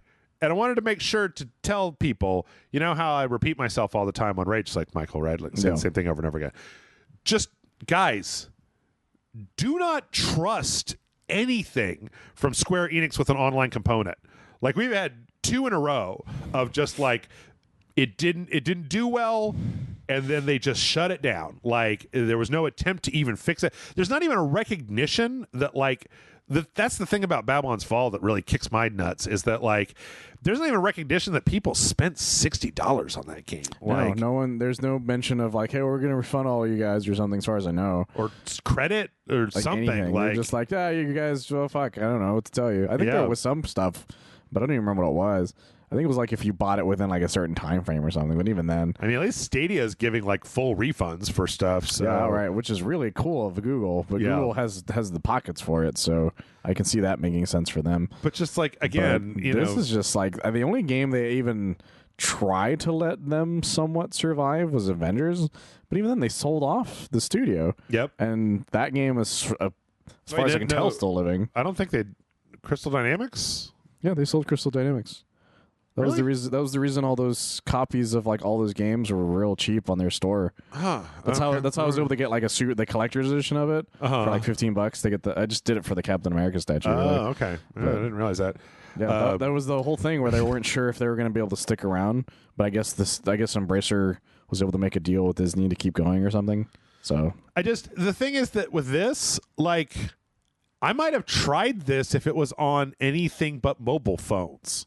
Yeah, actually same. Like if it was on a console or a PC or something, I might have given this a try, but I wasn't about to play a fucking Battle Royale game on my phone. That's why I was happy when they announced that My Hero one was going to consoles. Oh, yeah. Because originally it just like, well, we're doing a phone one. It's like, oh, that sucks. It's like, but there's also a console one. I'm like, oh, is that cool. thing already out on console? Everything's coming out so fucking fast. I can't keep track anymore. As far as I know, anymore. it's not, because I feel like my friends would be talking about it more. Okay. Yeah. So don't trust... Don't Square anymore. Well, like the thing unless it involves Final Fantasy, sure, I guess. If Square puts out like a single player game, like Diofield Chronicles is a single player game, right? Single player game, single player story, JRPG, right? Fine, great. But like if they're making a live service, do not trust them because they don't trust most of them, to be honest. Really bad track record at this point. Yeah, like I don't know, just boo, boo, boo, boo. Let's see. Speaking of boo, they made the big lady less big, Michael. I read this story. They're putting Lady Dimitrescu in the Mercenaries mode for Resident Evil Village at the end of the month, and she's going to be shorter than she was in the game. My favorite thing is the headline starts with cowards. Yes. Now, before you get too concerned, she's 9'6" in the game and will be slightly under 9 feet in the multiplayer mode. And it's what they said was like, currently her head pretty much touches the ceiling. If she was any taller than 9 feet, it would interfere with your ability to see the enemies, right? Because you would be it'd be like playing Call of Duty, but you were on somebody else's shoulders the entire time. You're like, where the fuck is there? Oh shit, they're all down. Okay, all right. It makes sense why. Like it's not like an extreme where they made her like 5 feet or something, right? Or the size of Chris or like all the other characters you can use in that mode. Yeah, because I've seen games do something similar like that. It's like you can play this character, but also like they're nothing like that character. Yeah. So yeah, this isn't like the world's greatest travesty, but I thought it was kind of fun because, I don't know, big tall. Everybody was that last year. Everybody was into the tall vampire mommy, and now people made that mod where it was a fly swatter, so they could slap her ass instead of use the knife. The one that I liked was the one where every time you looked at her, her hat got bigger. Oh yeah. Her hat just kept getting bigger and bigger. That one was pretty amazing. Also, I like the one where they just dressed her up like an 80s mom with like the mom jeans. Yeah, they made a lot of really interesting mods. There was that. I think there was just a lingerie set. Just weird shit. Almost certainly. The best one, obviously, was Baby Chris and Chris Baby. Yes. Baby Chris and Chris Baby were the best set of mods for that time. That shit was amazing. I lost my shit. Little Chris Redfield face. Chris's face is just the baby. It's amazing. Oh, it was great. I love that shit. The worst kept secret of all time continues to not be very good. Apparently, Christoph Gans, the director of the 2006 Silent Hill movie, was interviewed recently on a podcast and was just like, yeah, they're totally remaking a bunch of Silent Hill games. There's a bunch of Silent Hill games in development. And they were like, oh, yeah, tell us more. And he was like, I'm not going to. But they just need to go ahead and announce that shit because they keep being very coy with it. We've got all these leaks from Bloober Team. And, for all we know, they're pachinko machines. Well, that's the thing. This is still Konami we're talking about. Well, yeah, but, remember, Michael, 2021 was the best year financially that Konami has ever had. Yeah, because of Getsufuma. Everyone played Getsufuma. Yeah. There was like also 2 other Japanese-only games that they put out, and the Yu-Gi-Oh! Card game, yes, right, that they put out. When was the Castlevania collection release? Was that last year? Yes. I don't remember. Yes, either last year or earlier this year. I remember because I bought it to do videos for it, but just never got around to it because this year has been weirdly packed but also boring. So wait, are you thinking of the Game Boy one? I forget they did that one too, actually. Yes. I was thinking of the other collection because they did 2 collections. One of them was like the original games. Yeah, and then there's the Game Boy one. And before the Castlevania collection, they did that Symphony of the Night Rondo of Blood 2-pack. Yep, as well, which was the year before that. Yeah, they're currently in there. I'm hoping that like Capcom, that if they spend a few years re-releasing stuff, and then they'll be like, now we're going to actually make games in these franchises again with like companies that are good to work with. And we'll make like, Metal Gear Survive 2 because you demanded it. Man, I've told you I was I love the guys on this the Watch Out for Fireballs podcast, but they were talking about the one guy just hates Hideo Kojima so much, and when they were doing their opening part for Metal Gear Solid 5, which I had to stop listening to because the one guy hates fucking Kojima so much, is they were like, I've heard good stuff about Metal Gear Survive. It's like Metal Gear, but without any of that pretentious Hideo Kojima nonsense. And the guy was like, ooh, I'm really excited to try that out. And I was like, you really shouldn't be. You dumb motherfuckers. You really shouldn't be. That's the saddest thing I've ever heard. Like if you hate Hideo Kojima so much that you're like, but Metal Gear Solid Survive, now that's the ticket, then I don't know what to do with you anymore. I hear it's Metal Gear, but without all the stuff that's awesome. Yes. Speaking of Metal Gear, we got the big tease. Kojima's been teasing the new game. So we got... I think at TGS we had this kind of silhouette that said, "Who am I?" We recently got this lit up version with Elle Fanning. Oh. So Elle Fanning is going to be in the next Hideo Kojima game. I forget who that is. She's probably been in a bunch of stuff that she's been in a lot of stuff. What's she been in? Oh, she's Dakota Fanning's younger sister. Yes. Okay. Let's try something modern. Nope. Well, Maleficent. Oh, yeah, she was Aurora in Maleficent. Yeah, she was the princess in the Maleficent movies. Okay, she real just kind of. She's in some TV stuff too. CSI Miami and CSI New York. Oh, she was Catherine the Great in The Great. That was the other thing that she's known for currently. But yeah, so they put out a picture where she's on there. She's all red, and it says, "Who am I?" And then there's a last one that's kind of going back to being a silhouette. All this people Do you better, Jeff. Why am I? are pretty much. Sorry, it says "Where am I" on one of the other ones. What's that? It says "Where am I" on one of the other ones. Oh, so I thought of Drax saying, "Why doesn't it say why am I?"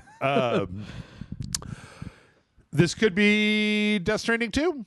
Norman Reedus leaked that there is another Death Stranding in the works. Well, did you see that picture of her earlier that he had tweeted out?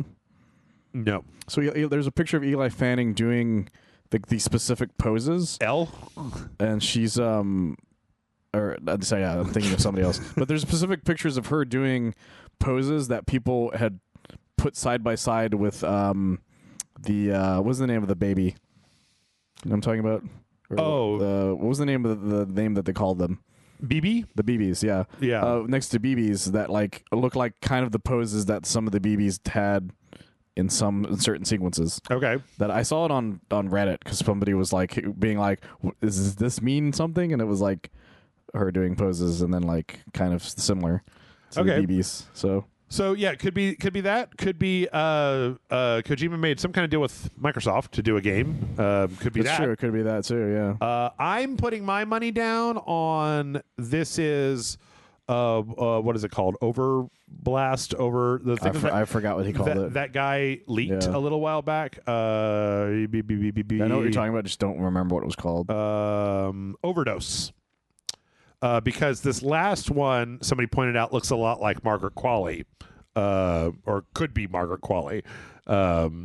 So interesting. And she was the one that was supposed to be in that footage that the guy leaked and talked about. So I forgot about that. So the horror game that he's making, which I just want the guy to be able to make a horror game. I just want Hideo Kojima to make games. Yeah, I don't care what it is. Put it in my veins. It's been long enough. It's time for a new one, buddy. Come on. He's the one guy that I will always be like, I don't care what the fuck it is. It could be a series of just stills of Hideo Kojima being like, I'm awesome, and I would probably still want it. Yeah, I just going back and playing MGS. Haven't listened to the podcast yet, though. Going back and playing MGS 5 and then looking at the leap from 5 to Death Stranding, and it's just I just want this guy to be able to do something. There's a very obvious evolution all the way from MGS 1 all the way to Death Stranding, if you just go through the games one at a time. Oh, absolutely. And I just want this guy to be able to go make that horror game that he wanted to make. It doesn't involve dropping Jeeps or driving Jeeps or shooting at Jeeps. Nothing with Jeeps, man. What if it's just an evil Jeep? What if it's What is it, Maximum Overdrive? Oh, what if it's just that? We made a game of that with the big green goblin head, driving people around. So now it's a Jeep. Yeah. Yeah. No, but I'm sure a Jeep with Kojima's face. I'm sure that we will find out at the Game Awards on December 9th. Oh, absolutely. And maybe Guillermo del Toro will announce it. Maybe because they're real good friends, apparently. Yeah, it's probably gonna be Jeff Keighley. Jeff Keighley it's gets both it. of them. It's all three of them. It's all of them. They'll do that thing that improv people do, where each one says a word in a sentence. Oh goodness, that's gonna be really weird since Kojima doesn't speak English. And Guillermo del Toro's English is kind of iffy. Yeah, so it would be hysterical. Yep. Let's see. Let's do some trailers. Oh yeah, I was gonna. Well, we can mention this with the trailer. Yeah, that's all right. Yeah, we'll just do that. We got a cinematic launch trailer for Gotham Knights. I have to say, Michael, this is the best thing I've seen from Gotham Knights. I didn't even see the trailer, to be honest. I meant to, but I didn't get it was pretty all right. It goes through each one of the different characters, and there's a voiceover talking about irresponsible, unwieldy, blah blah blah blah, all these kind of untrustworthy, violent stuff like that. Character descriptions almost. What people would be saying badly about these different characters, and then after they kind of go through these little action vignettes with each one of the characters, it comes back and it's Alfred saying all that. He's like, "That's what you all must be thinking of yourselves, but Master Bruce thought that you were all fucking better. You're gonna make the world a cool place and just be cool guys doing stuff." And this is a cinematic Except for you, Jason. trailer. We all thought that about you the entire time. That's right. Yeah, you're a crazy person, Jason. You suck. You were the worst. But obviously, this is just like a cinematic opening or whatever. I like this. It doesn't give me faith in the game. I've seen too much of this game. Well, that's the thing. Is like a lot of cinematic trailers for Avengers looked pretty cool. Yeah. So this could be the same sort of issue. Yeah. So, because I want to like the idea of this game a lot, but the issue is the game very much is like, hey, that character you really like? Well, he's just super fucking dead. And also, this is more of an arcade game than an Arkham game. So like, it's not really a story game. At least based on what I've heard on it so far. Yeah. People still say it plays well, but the issue is Avengers played well. So it all comes down to what do you have to offer me at the end of the day. Right. So, yeah. And I don't know if you're interested in Gotham Knights, like one thing to maybe be on the lookout for is there's some story spoilers out there because the art book released early and apparently has like the whole ending to the game in it. I hate when that shit happens. It's a terrible thing to do. Yeah. If you're going to release an art book, set that release date like 3 months later. I don't know. Minimum. I'm starting to wonder whether anybody cares enough to spoil the ending of Arkham Knights. Well, apparently they are spoiling it. I don't know if anyone cares to know what the ending is. Right. If that, but I don't know. It all depends on if anybody was that interested in the story. Because I like the Court of Owls idea. I just hate the fact that we got the Court of Owls with a dead Batman. Yeah. Which is just fucking strange to me. It's weird to me because I don't know the Court of Owls. I've never read the comics with the Court of Owls. Oh, okay. The closest I've ever seen of them is the Harley Quinn Halloween outfit. Yeah, it's the Harley Quinn episode where it's the orgy. Yeah, well, there's that too. Yes, that's the only time I've ever actually seen them anywhere outside of the. Well, that's the only time I've ever seen them. Period. Well, I like the idea of Court of Owls because it was always just like it's a secret society that even Batman didn't know about. Right. Which is a cool idea, but like not as cool if he's just already dead. True. Stripe from the Gremlins is in Multiverses. Yes, he just came out yesterday. Yep. And he's got a gun. He does have a gun, which I thought was actually kind of neat because I was worried that they were going to give him like a pop gun or something. No, he just has a fucking gun. It's kind of a weird thing. He's got like a skateboard and like dynamite and like I don't know, like Stripe isn't like somebody that I feel like I've got a really good handle on outside of just like he's a vicious little gremlin. Like, well, some of the things he actually did do in the movie. Oh, I'm sure. Like the saw blade, he threw those at, I think, Gizmo at one point. Yep. The gun he actually had. Yep. That's why I was surprised they actually put it in the game. The skateboard, I think he also used. A lot of that stuff all happens in one sequence. I don't remember the dynamite thing myself, but I don't remember. It's been a while since I've seen the first movie. Yeah. Yeah. But he looks pretty cool. It's all right. I tried him out for a little bit recently. I don't know where the chainsaw came from. Yeah. But apparently that's something he has as well. It's very strange. It just, it reminds me of when they were announcing DLC add-on packs for that Lego Toys as games thing where Lego Dimensions. Yeah, where it was just like when that was happening and you were like, what the fuck? Like, it was a lot of weird stuff. So yeah, they also came out with some new costumes and stuff recently that are Halloween based. Okay. They came out with the Blackest Night outfit for Wonder Woman and Superman finally. Okay. As well as one witch outfit for Velma. Cool. Let's see. From there, we got a very brief. I put this in here just because I love Mortal Kombat. It's a fun trailer because it's a celebration. It's a 30th anniversary. Yeah, celebration Mortal Kombat. It does a lot of really good like going between the movies, the TV show, the animated series, and the game with like similar quotes, similar moves, like they even show some of the YouTube stuff they did. Yeah, which I thought was really cool. It's very fun. It's nice to see. I like the fact that Mortal Kombat has been around for 30 years. It's kind of crazy. Oh, absolutely. Somebody came out with a picture recently where they got, I guess the cast of Mortal Kombat 1 was all in the same place. So they got them to do the poses from the first game. Oh, okay. Yeah, but my favorite part is that they doubled the Scorpion Sub-Zero guy on the image because since that it would have been the same guy. Right. And so there was somebody in the comments were like, were there twins or am I just fucking crazy? Yeah, I don't know. This little trailer reminded me of how much I love Mortal Kombat. And I think that it's interesting that Mortal Kombat is kind of an example of something where it's like, Mortal Kombat's really like the Chumbawamba of video games, where they fall on their face a whole bunch of times. They don't always do it right, but like, god damn it, every so often they come out with something that's just goddamn spectacular. Like, they never rest on their laurels, and they keep trying it, and like, we just keep getting games that are like, cool. Like, I loved the last Mortal Kombat. The one before that, X was okay, but like the last one, fucking dynamite. Loved that shit. Played the hell out of it. Well, what I love about Mortal Kombat that surprises me is it's the biggest fucking Western fighting game of all time. Yeah. Like there were other games that came out around the same time made by Western developers that just did not last even 10 years. Yep. The fact that Mortal Kombat even survived a bankruptcy is fucking impressive. Yep. And the fact that it's still around. Yeah, and that Ed Boon has been the guy yelling, come over here the entire fucking time. Yep. It's just crazy. Also, so super cool. Good job, Ed.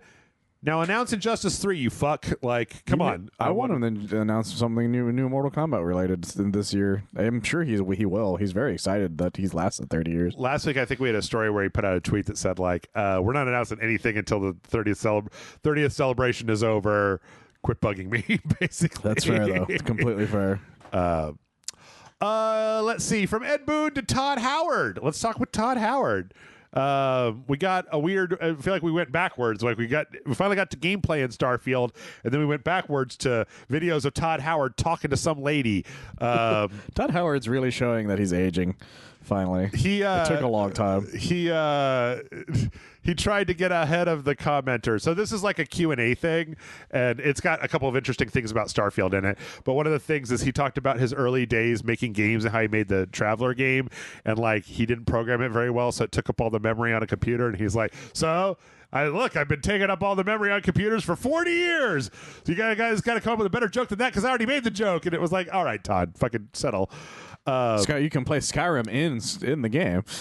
That's what you should have said. They talked about a couple of interesting things. Like, they asked about whether this is a hard sci-fi game or not, and he was like, well, hard sci-fi means different things for everybody. Like, we did a lot of experiments with, like, if you fly your ship and you run out of fuel, and then you just like run out of fuel, and that wasn't very fun. No. So we just made it so like you can't fly. Your fuel designates how far you can go, but while you're in that zone, you have infinity fuel, essentially, which is a good thing to do. Like, it's a way of being like, you can make it to a certain point, and then there'll be planets where you can get more fuel. Right. Which would make a lot of sense. They also showed a kind of an interesting thing in the dialogue. Well, first off, they showed that this has 225,000 recorded dialogue lines. Really? Which is like Fallout 4 had like 104,000. Skyrim had like 25,000. So we're talking like way orders of magnitude bigger than those previous ones. Well, one of the criticisms for Fallout 4 was they didn't feel like they had enough dialogue options. So I feel like that's why they've doubled down on that, so they could make it to where you have where you can have the amount you had in like the idea of Fallout 3 where you didn't speak, right? But now they're speaking. I'm sorry, 252,000, which again is very impressive. 111,000 in Fallout 4, 60,000 in Skyrim, and they put a plus on there, meaning they're probably going to add more. Yeah. One of the things that they showed though about that dialogue system was boob nudity. It was not boob nudity. Quit asking me about boob nudity. Sorry. Is they showed how the dialogue system has been evolved a little bit, where like when you go to do a persuasion check, it will give you like a bunch of different persuasion options that all cost different dialogue points in order to try each one of them. And so you can like, there's a little bit more of a strategy where the persuade isn't just like one check, you're done. It has a second phase where you have to like make the right decisions. That's and then you get different dialogue based on which decision you make. And that sounds real cool. Like, yeah. Sounds cool, but it's going to annoy a lot of people who would love the idea of like, I need to do all the things. You guys are never going to be able to do all the things probably on this one. Yeah. I'm actually looking forward to Starfield. Well, not never, but it'll take a while. Hopefully. I'm hoping Starfield turns out good. I'm hoping it's good. I never want a game to be bad. Yep. The only time I want a game to be bad is if I hate that person with a pure passion, and that's very rare. So, Todd Howard. Do you hate Todd Howard? Nah. Then I'm sure Starfield would not have been for you to begin with. Yep. Let's see. From there, we got a cinematic launch trailer for Mario Rabbids Sparks of Hope. This was pretty fun. It was just kind of, it was like a cinematic trailer. Shows Mario and the crew landing on this weird, funky planet. And then, like, everybody comes out and does fights. We got, I think, Bowser's in there. We knew that was going to happen. We saw there's this new spiky-haired guy that's been in a bunch of the trailers. But yeah, I don't know what their deal is yet. We also got we saw Rabid Rosalina. For the just first doesn't time. give a fuck. Yeah, I kind of love them. Super tired and just Rabid Peach was in there.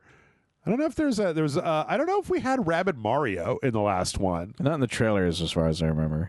But he was in the game. Regular Luigi, Rabid Luigi, and also Luigi has a bow now. I think he used to just have like a vacuum gun of some kind. Yeah, and then Peach with the giant Rabid umbrella cannon thing. Yeah, weird, a weird looking thing. But anyway, whole game looks weird. This game is out literally this week, so it's funny because his bow works like those Nerf bows. Yeah, you pull the thing on the end. Mm-hmm. Michael, you played all the way through the first one, right? I really liked the first one a lot. Are you going to play the second one? I might. I'm considering going back and finishing the DLC to the first one. The Donkey Kong? Yeah, because I never finished it. I started it, but I remember liking it even when I think we did it here at one point. Oh, maybe. Because that was the reason I ended up deciding to do it. Because I remember liking that a lot. Yeah. Yeah, I mean, hey, just finish that up, then come over here. You and I will pick your next tactics game. We can get you into that tactics groove. I'll tell you what. If you liked this, one of the best tactics games I played in the last 5 years is fucking Gears of War Tactics. Yeah, I remember you wouldn't stop talking about that. So good. At the time. It is so fucking good. Like, great. So, yeah. We got time to talk about stuff. Lego Brick Tales had a launch trailer. Came What is out. Brick Tales? Amanda and I actually recorded a video for this yesterday. It'll be coming out the same day as this.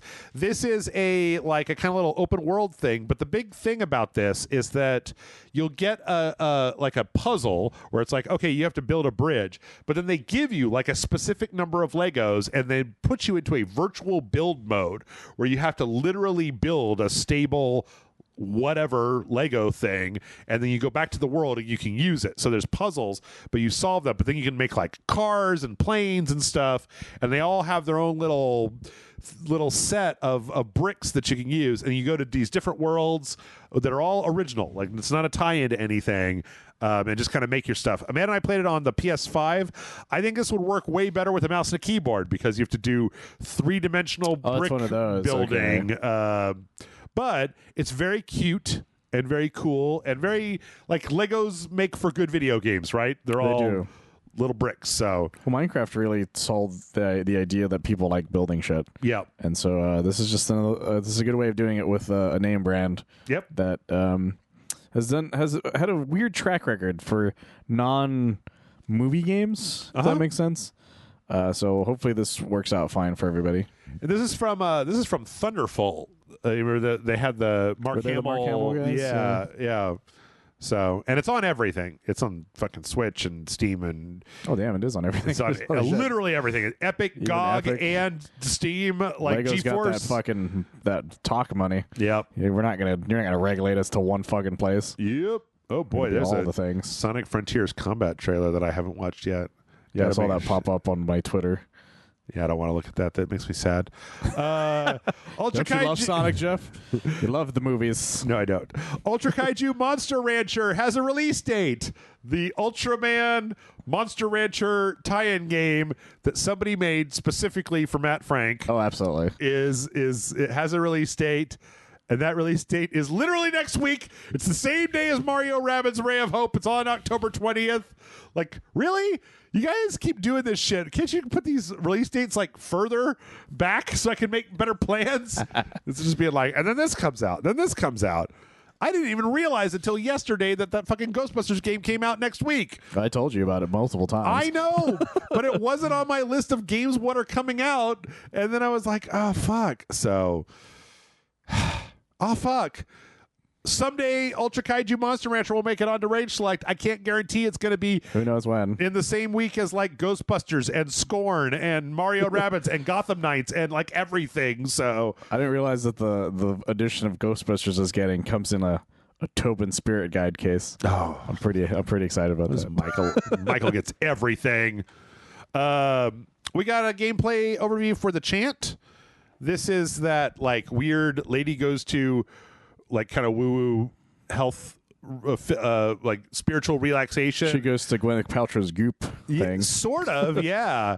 And then it turns out that they accidentally open up a portal to like a Cthulhu dimension. Oh my God, that's amazing. Yeah. It's from the vagina candles, Jeff. It is. They'll use the vagina candles. Yep. They'll summon demons. Oh, fuck that. What about those candles that just like burst into fireballs?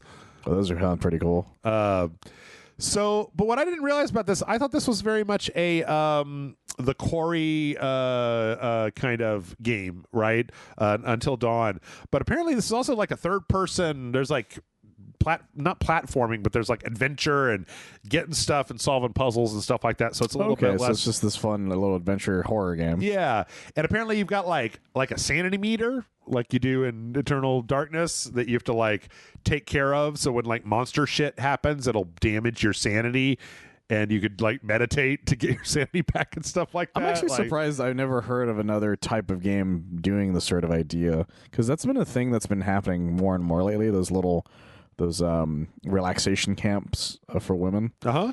Hell, I was watching that show Reboot. They made fun of that too, actually, in that. Oh, yeah. Where they all took a bunch of mushrooms and, again, used vagina candles, because that was the joke of the episode. Okay.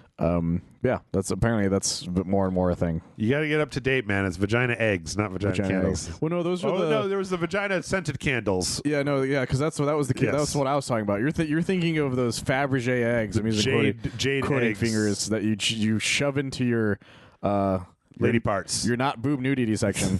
That was supposed to like even out your chakra or some shit. Yeah. But they were very expensive. That was the beginning of her insane shit. That was definitely not. I listened to a whole podcast about her insane shit. And then, Well, that was the beginning of everyone finding out, I think is a good way of putting it. Because it was years back when that first came out. So yeah, there's actually like action and shit in this game. Which I didn't realize there was before. I didn't either. So, I didn't even know about this game. I don't think I did, at least. Yep. I also, it looks interesting. I think that this is another one of those. Yep. Everybody was trying to make October, and everybody slipped into November. November is a hell of a horror month, Which is fucking weird this year. So November 3rd is when that's coming out, because we also got a release date in November for Choo Choo Charles. What the fuck? You remember Choo Choo Charles, the big spider train that chased you around? That thing, yeah. Yeah. Okay, now I remember. That one trailer that came out like a million years ago, and there was like, Jeff has to play this game where the spider train chases you around. Thomas the satanic tank engine chases you around the map. You gotta like fucking go places, and then you gotta like shoot Choo Choo Charles when he's chasing you. So yeah, this got a new trailer and a release date. Whoever recorded their trailer needs my help, because they move the mouse around way too fast and way too much. Yeah, it's kind of hard to look at. A little jarring. Yeah. If only George Carlin was alive to narrate this. Yeah. Choo Choo Charles, I'm sure we'll end up playing it. It's an interesting looking thing. They put a lot more work in the Charles than they did the people. Other than people, yeah. Yep. So, no, I'm sorry. December 9th. Okay. Not November. December 9th. Choo Choo Charles coming out. Sure, I guess. So, we also got the announcement trailer for Cuphead's physical release edition. Which makes sense. It's finally complete, I guess, at this point, right? Yep, with the DLC and everything. And that's going to be coming in Q1 of 2023. So, does it come with anything specific? I don't know. It's from that one company that just does the physical releases. Because I know Sifu like came with its like soundtrack membership or like card, that. maybe. That sounds right. Oh no, wait. Okay. Yeah, a bunch of postcard looking things. Oh, is there a? Oh, there's a collector's edition. Is there a collector's edition with a puppet? Maybe. I don't think so. I think that's just I think the puppet's just something to show off. Let's see. Physical edition. Last course expansion. 6 collectible Cuphead Funnies cards. Cuphead Club membership card. Exclusive interior art by Studio MDHR. There's probably is a a collector's edition out there that's supposed to probably come out with more. I wouldn't be surprised. Yeah, But yeah, that sounds right. Evil West went gold. Yeah. So we finally get to play it November 22nd. Fucking hell. More horror action in November. Man, that would have been a great fucking game to have in the for Halloween. October. Yeah, that's unfortunate. I agree. They tried though. They got real close.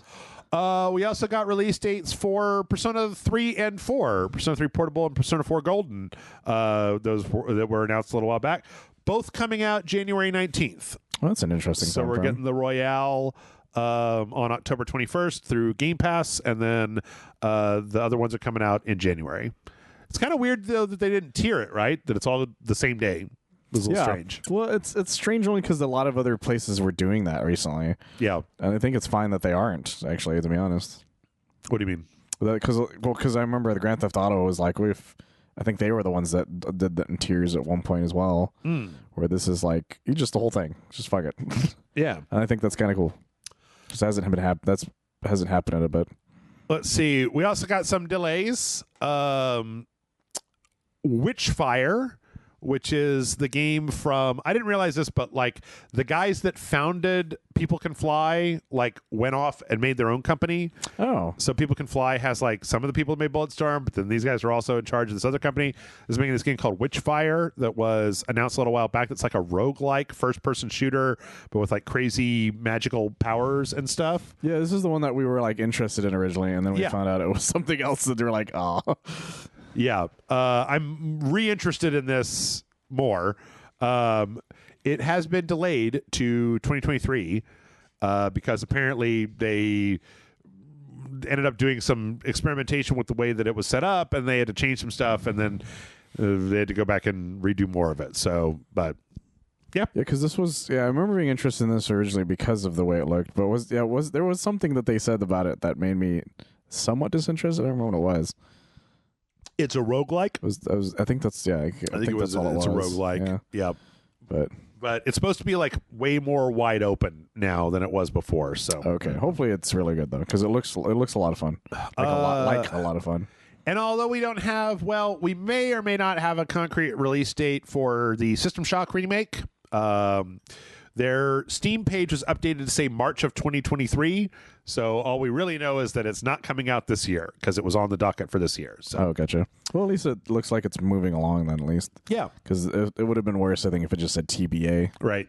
TBD or I don't think they should let people write whatever the fuck they want to in that thing. Cause they really shouldn't. Just like whenever it's done, smiley face. I'm like, no, you tell me.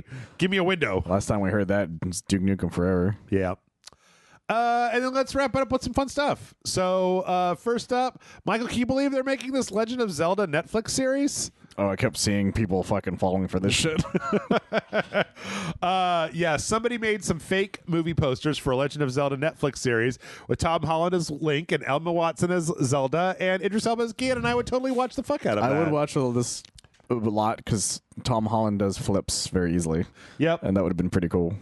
These were all made with AI, with Midjourney and Which is pretty impressive, to be honest. Yeah, I actually found out something that I didn't know before. What's that? So Midjourney lets you generate an image, right? So they started by generating the images. But DALL-E, which you don't have to sign up for the beta for, you can just get right into it, has a function where you can go to you can bring in an image and then paint a piece of the image and say, I want to redo just this. Oh. And it'll redo just a portion of the image with whatever you type in. So that's fun. Yeah. They showed putting a little blue earring on Link by erasing his ear and then typing in a small blue ring earring wrapped around earlobe, and I was like, oh, I didn't know you could do that. That's cool. That kind of brings the whole thing. But then the guy who did this, he literally posted this with this is fake on it, and people just were being like, oh my god, I can't believe it. Well, that's the thing, is a lot of people don't read what's written anymore. They just look at the image and they're like, can you believe this happened? It's and sometimes it's from years back. You're like, what the fuck, guys? I mean, just read the thing briefly. Yeah. Come on. Yeah, but these are pretty solid. Apparently this guy, it took him hundreds of prompts in order to get something that he could then work on to make these, but they're solid. Sense, yeah. They look really good. Especially with the Idris Elba. That one's yep. His nose feels a little too big. Yeah. Yep. So yeah. Okay, but I tell you what, there is some actual Netflix gaming programming crossover. Oh. Yeah. Because on Nailed It, they had to make Geralt in the tub from The Witcher cake. Oh my god. Do you know what Nailed It is? It's like somebody's just trying to make something by looking at it. It's like a baking show where Something they like that, right? they ask you to make a specific thing and they give you 1 hour to make it, but they very specifically do not bring on professionals. They only bring on like home chefs and shit to try it. So you always end up with a huge fucking mess. And these Geralt cakes are huge fucking messes. Some of them at least somewhat try to look like Geralt. Yeah. So, yep. That's kind of amazing. And then last but certainly not least, the new thing to run Doom, Notepad. I saw this and I was like, what the absolute fuck? Yeah, you have to get really far away from it or else it just makes your brain hurt. Yeah, from the distance I'm at, I can see it correctly. Yep. But the first time I saw this, I had no idea what the fuck was happening. Yep. Because I saw it on my phone, like right in my face. It is, it's Doom running in unedited Notepad of Fucking Windows. It's got some weird flashing that happens. It's not that you're not good at Doom, dude. I can't see the enemy. Yeah. And it'll give you a headache if you look at it. Oh, Jesus, fuck. Let's turn So that off. I have a hard time trying to figure out where I'm at in that fight. But anything can run Doom now, yeah. Anything can run Doom. Anything can run Doom. You could run it on a pregnancy test. You could probably run it in Notepad. Oh, absolutely. That is the podcast. A little all over the place, but we got there. Yes. We got the boob nudity. You know, we got it. Michael, tell the people. I'm sorry, I'm fucking delirious right now. I can tell. Vertigo all week, and it just started coming back in a real big bad way in that last segment. So It's because you looked at Doom on Notepad. yeah. Tell the fine folks of the internet where they can find you. You can find me on oneofus.net. I'm actually going to be watching Black Adam next week, so look out for whenever that comes out. There should be a lot of Fantastic Fest stuff still out there. Okay. I know Chris talked about some of those movies that he watched on the second part of Overwatch as well. Uh-huh. If you guys are curious about that stuff without listening to those. Yeah, it's very hard for somebody like Chris that didn't play a lot of Overwatch to say much about Overwatch because you just kind of play Overwatch and he could and I don't blame him. I want to make sure I don't either. You can barely keep up with what the fuck is going on screen because you get into the big scrum full of people and, unless you're a professional commentator, how the fuck are you supposed to know? It's very difficult. Also, hey, maybe patreon.com/RageSelect. I don't know. There's not a lot of boob nudity, but there's some. No. There's a little bit. Speaking of art, though, the Guzu Gallery, I think by now should have had the online open, so you can now buy the Matt Frank's art that was on there, as well as Tessa's pieces on sale online now too. There you go. So check that out. Now, if you'll excuse me, I have to go lay down because this podcast is too much. It's too much for me, man. It's too much for me. I'm gonna look at a little bit more boob nudity, and then I'm gonna go to sleep. That's what I'm gonna do. Everybody, get the fuck out of here. Leave. Bye.